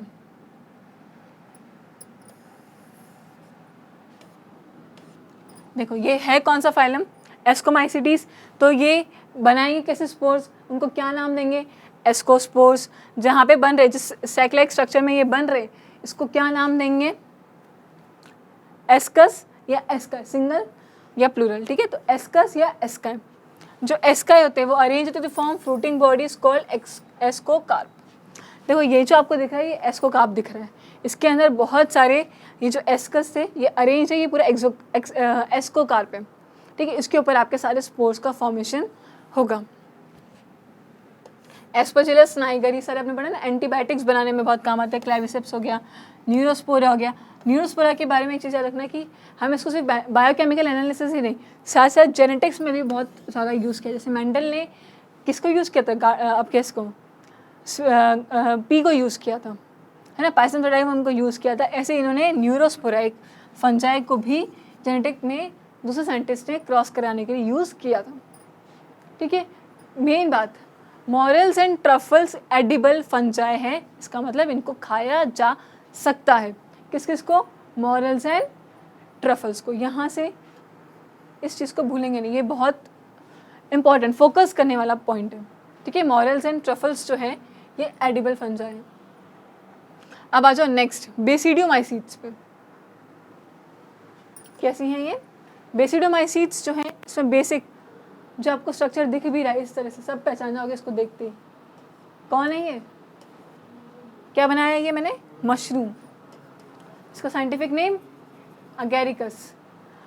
मशरूम को क्या बोलते हैं, ये देखो इस तरह से ये फूला हुआ रीजन है, या तो ये पफ बॉल है, ये वाला रीजन, या तो पफ बॉल है, ब्रैकेट फंजाई है, और इसमें क्या आते हैं मेजरली सारे कैसे ऑर्गेनिज्म हैं, मशरूम वाले। मशरूम की क्लासेस या जो डिफरेंट स्पीशीज़ हैं वो सारे इसमें आ जाएंगे। ये सॉइल पे रहेंगे, लॉग्स पे रहेंगे, ट्री स्टम्प्स वगैरह पे, ब्रांचेस पे, ठीक है। कि रस्ट एंड स्मट डिजीज़ बहुत कॉज करते हैं। जो जितने आपके प्लांट्स हैं उनमें रस्ट और स्मट डिजीज़ है, आपने पढ़ा होगा ना, अस्लागो और वो सब इसमें आएगा। ये रहा स्मट डिजीज़ के लिए Ustilago, Puccinia is for rust disease, Agaricus, mushroom, ये सारे ऑर्गेनिजम्स किसमें प्रेजेंट है, बेसिडियोमाइसीट्स में प्रेजेंट है। इनका भी कैसा है, ब्रांच और सेप्टेट माइसिलियम प्रेजेंट है।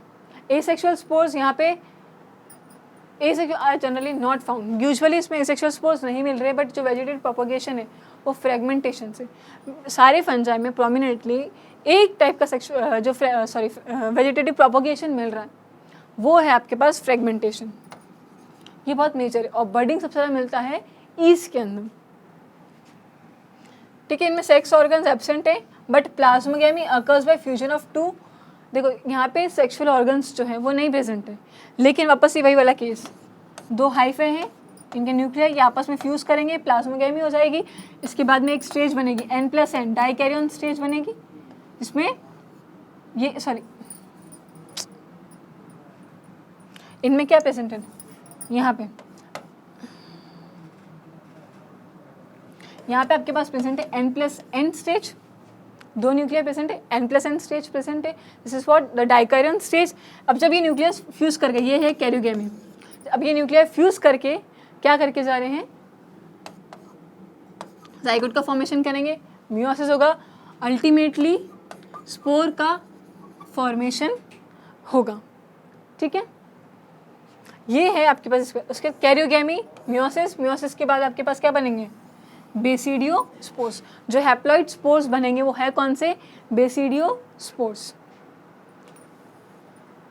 इसमें भी जो आपके बेसिडिया है, जो बेसिडियो स्पोर्स है, ये भी कैसे बन रहे हैं, एक्सोजीनसली।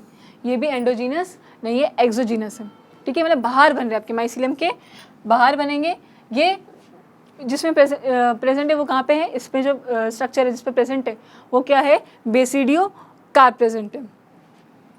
एग्जाम्पल हमें याद रखेंगे कि rust and smut diseases, smut disease के लिए अस्लागो, रस्ट डिजीज़ के लिए आपके पास है पक्सीनिया। इसके अलावा मशरूम सारे इसमें अगैरिकस, मशरूम किस में इंक्लूडेड है, बेसिडियोमाइसीट्स में।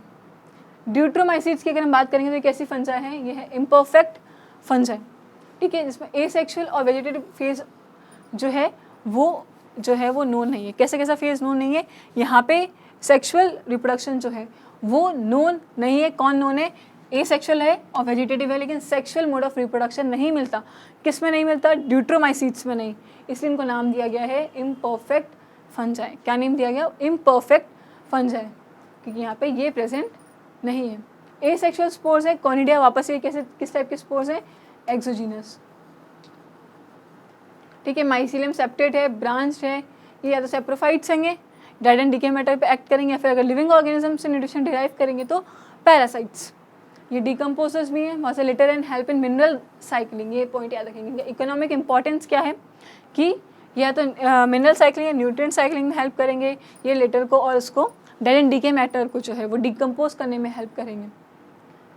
मेजरली क्या हो रहा है, जो ड्यूट्रोमाइसीट्स के मेंबर्स हैं, ठीक है, जब इनकी फर्दर स्टडी की जाती है और जब डीप स्टडी करते हैं, डिटेल कैरेक्टर से इनकी जब एक्सप्लोर की जाती है, उसके बाद पता चलता है कि या तो वो एस्कोमाइसीटीज़ के मेंबर बन जाते हैं या वो बेसिडोमाइसीट्स के मेंबर बन जाते हैं।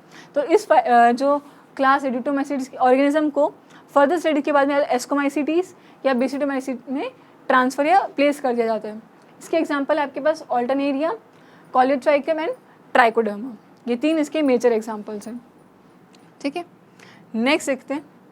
हमारे पास है किंगडम प्लांटी और एनिमल। इसमें जैसे बेसिक अगर हम डिफरेंस करके चलें, बिकॉज ऑब्वियसली प्लांटी और एनिमल किंगडम आपके separate 3rd and 4th chapter हैं जो सेपरेट है, इसको हम डिटेल स्टडी वहाँ करेंगे। बट अगर हम प्रोमिनेंट डिफरेंस देखें प्लांट्स और एनिमल्स में, तो आप बोल के जाओ कि जो प्लांट्स होते हैं, ठीक है, इनमें सेलुलोज की सेल वॉल है, एनिमल्स में सेलुलोज की सेल वॉल या सेल वॉल ही नहीं है, सेल वॉल की अगर हम बात करेंगे तो।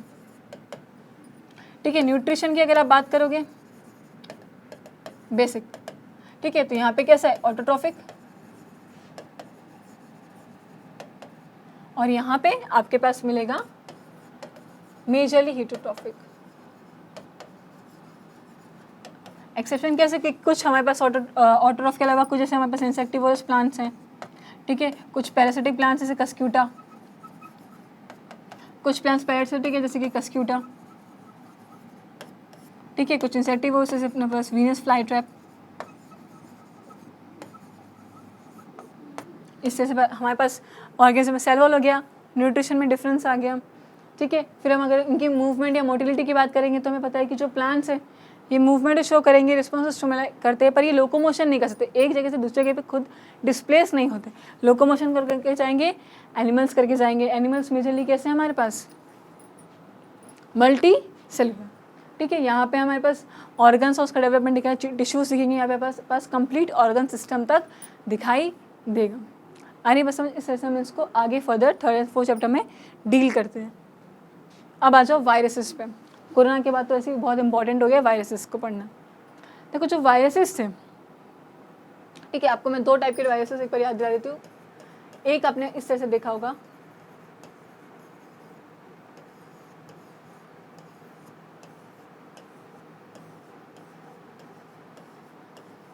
जो फर्स्ट वायरस डिस्कवर हुआ था वो कौन सा था?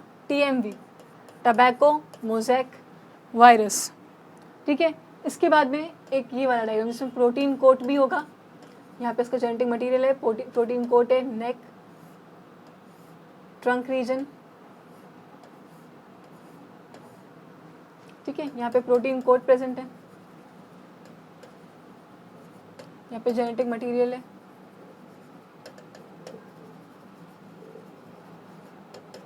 ठीक है, ये नेक रीजन है, ये ट्रंक रीजन है, ये टेल फाइबर वाला रीजन है। ठीक है, अब देखो जो ये वाला जो है ये तो है बैक्टीरियोफेज या बैक्टीरियोफाज जैसे आप प्रोनाउंस करते हो।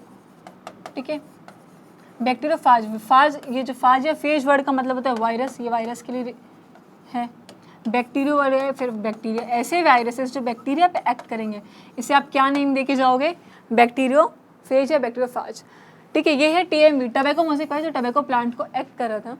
ठीक है, इसमें यहाँ पे RNA से जेनेटिक मटेरियल प्रेजेंट है और यहाँ पे प्रोटीन की यूनिट्स प्रेजेंट है, जिसे आप बोलते हैं कैप्सोमियर्स। क्या बोल के जाएंगे? कैप्सोमियर्स। और ये बहुत सारे कैप्सोमियर्स को कंबाइनली आप बोलते हैं कैप्सिड। जो फर्स्ट साइंटिस्ट है जिन्होंने वायरस को आइडेंटिफाई किया TMV को, वो थे आपके इवानोस्की। इवानोस्की ने डिमरेट भी लिख सकते हो, डेमिट इवानोव्स्की ने सबसे पहले टीएमवी वायरस को आइडेंटिफाई किया था कि कोई इन्फेक्शियस एजेंट है प्रेजेंट जो बैक्टीरिया से भी छोटा है, और वो उन्होंने मिला था उन्हें किस में, टबैको प्लांट के अंदर। उसको उन्होंने नाम दिया टीएमवी, टबैको मोज़ेक वायरस। ये मोज़ेक डिजीज़ कॉज करा था, येलोइंग, जो लीफ की कर्लिंग हो जाती है, येलोइंग हो जाती है, वेन्स वगैरह में इन्फेक्शन को, ये सारी चीज़ों के लिए रिस्पॉन्सिबल था। ठीक है, इसके बाद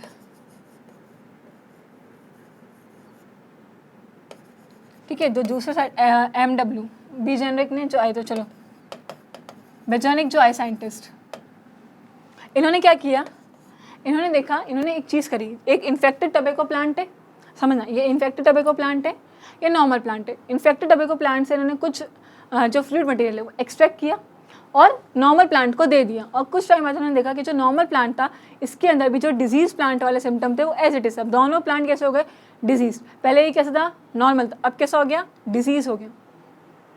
ठीक है, ये नॉर्मल है, सॉरी ये डिजीज है, ये नॉर्मल है, इसमें से फ्लूइड निकाला, इसको दिया, तो ये भी कैसा हो गया, डिजीज हो गया, ये भी डिजीज हो गया। अब देखो दोनों आइडेंटिकल हो, दोनों डिजीज हो गए। तो ये जो फ्लूइड इन्होंने निकाला था, इनको उसने इनको जो नाम दिया वो था कंटेजियम वाइवम फ्लूइडम। क्या था, कंटेजियम वाइवम फ्लूइडियम। इसका मतलब जो एक इन्फेक्शियस फ्लूइड, वायरस का मतलब ही क्या होता है, पॉइजन या वेनम, इसका मतलब यही है। फिर इसके बाद में एक साइंटिस्ट और आए बेजेनिक के बाद में, वो थे स्टैनली। स्टैनली ने काम किया और वायरसेस पर, उसने इनको पता चला कि ये कैसे है वायरसेस, यूजुअली ये प्रोटीन के बने हुए हैं, प्लस इनमें कैसा है, क्रिस्टलाइन नेचर है। कैसा नेचर है, क्रिस्टलाइन नेचर है। ठीक है, अब एक चीज़ बहुत प्रोमिनेंटली पूछा थी, वो ये है, आप ये याद रखोगे, जो प्लांट वायरसेस होंगे उनमें सिर्फ और सिर्फ सिंगल स्ट्रैंडेड आरएनए मिलेगा, ये चीज़ ध्यान रखना। जो प्लांट वायरस होंगे उनमें सिर्फ सिंगल स्ट्रैंडेड आरएनए मिलेगा। जो एनिमल वायरस होंगे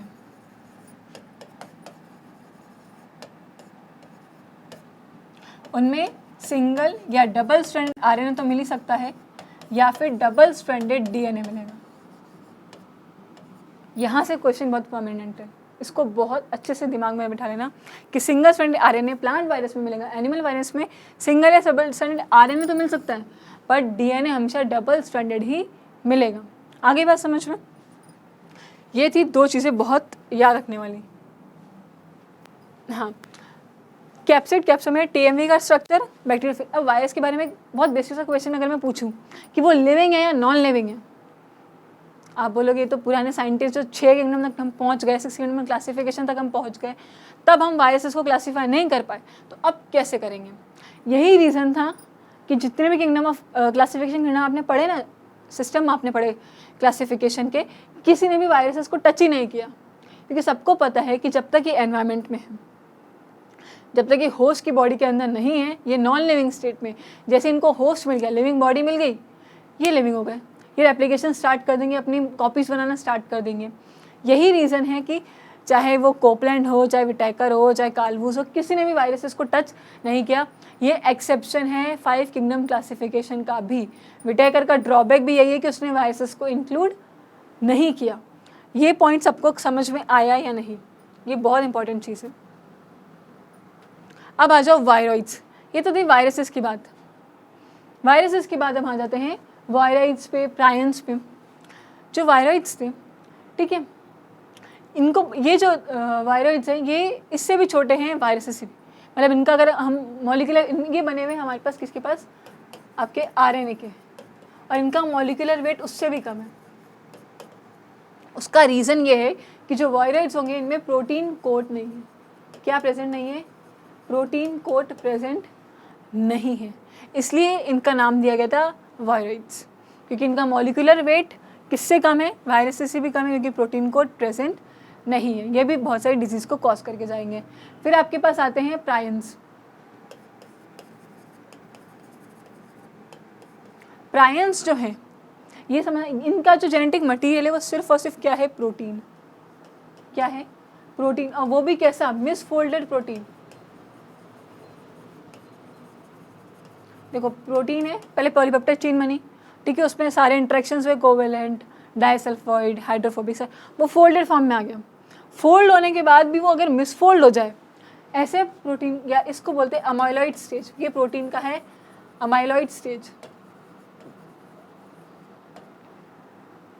ठीक है, ये जो मिसफोल्डेड फॉर्म है ये बहुत इन्फेक्शियस है। इससे जो डिजीज़ होगी, एक होती है आपकी BSE, bovine spongiform encephalitis, bovine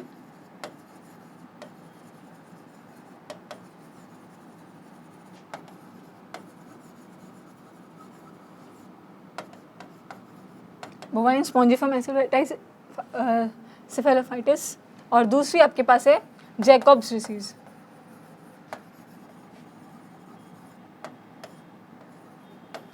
जैकॉब्स disease, ये दोनों के दोनों कैसी हैं, आपके न्यूरोलॉजिकल डिसऑर्डर्स हैं। ठीक है, ये कैसे डिसऑर्डर्स हैं, दोनों के दोनों, ये चीज़ याद रखना है, दोनों कैसे हैं, ये हैं आपके न्यूरोलॉजिकल डिसऑर्डर्स।